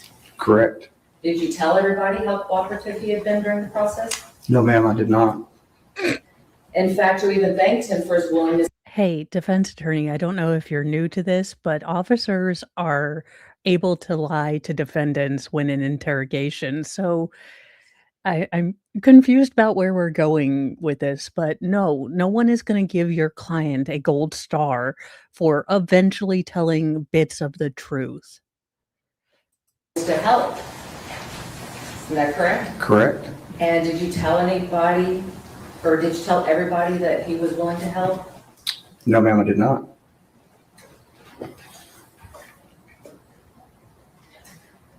You testified on direct that Tanner was not being truthful throughout the interrogations. And at one point you told Tanner that what it was all about was doing the right thing. Do you remember that? Yes, ma'am. And for you, doing the right thing would mean confessing to the murder. Is that right? Yes, ma'am. Tanner confessed to the murder, didn't he? Yes, ma'am. And for you, doing the right thing meant helping law enforcement to recover the body.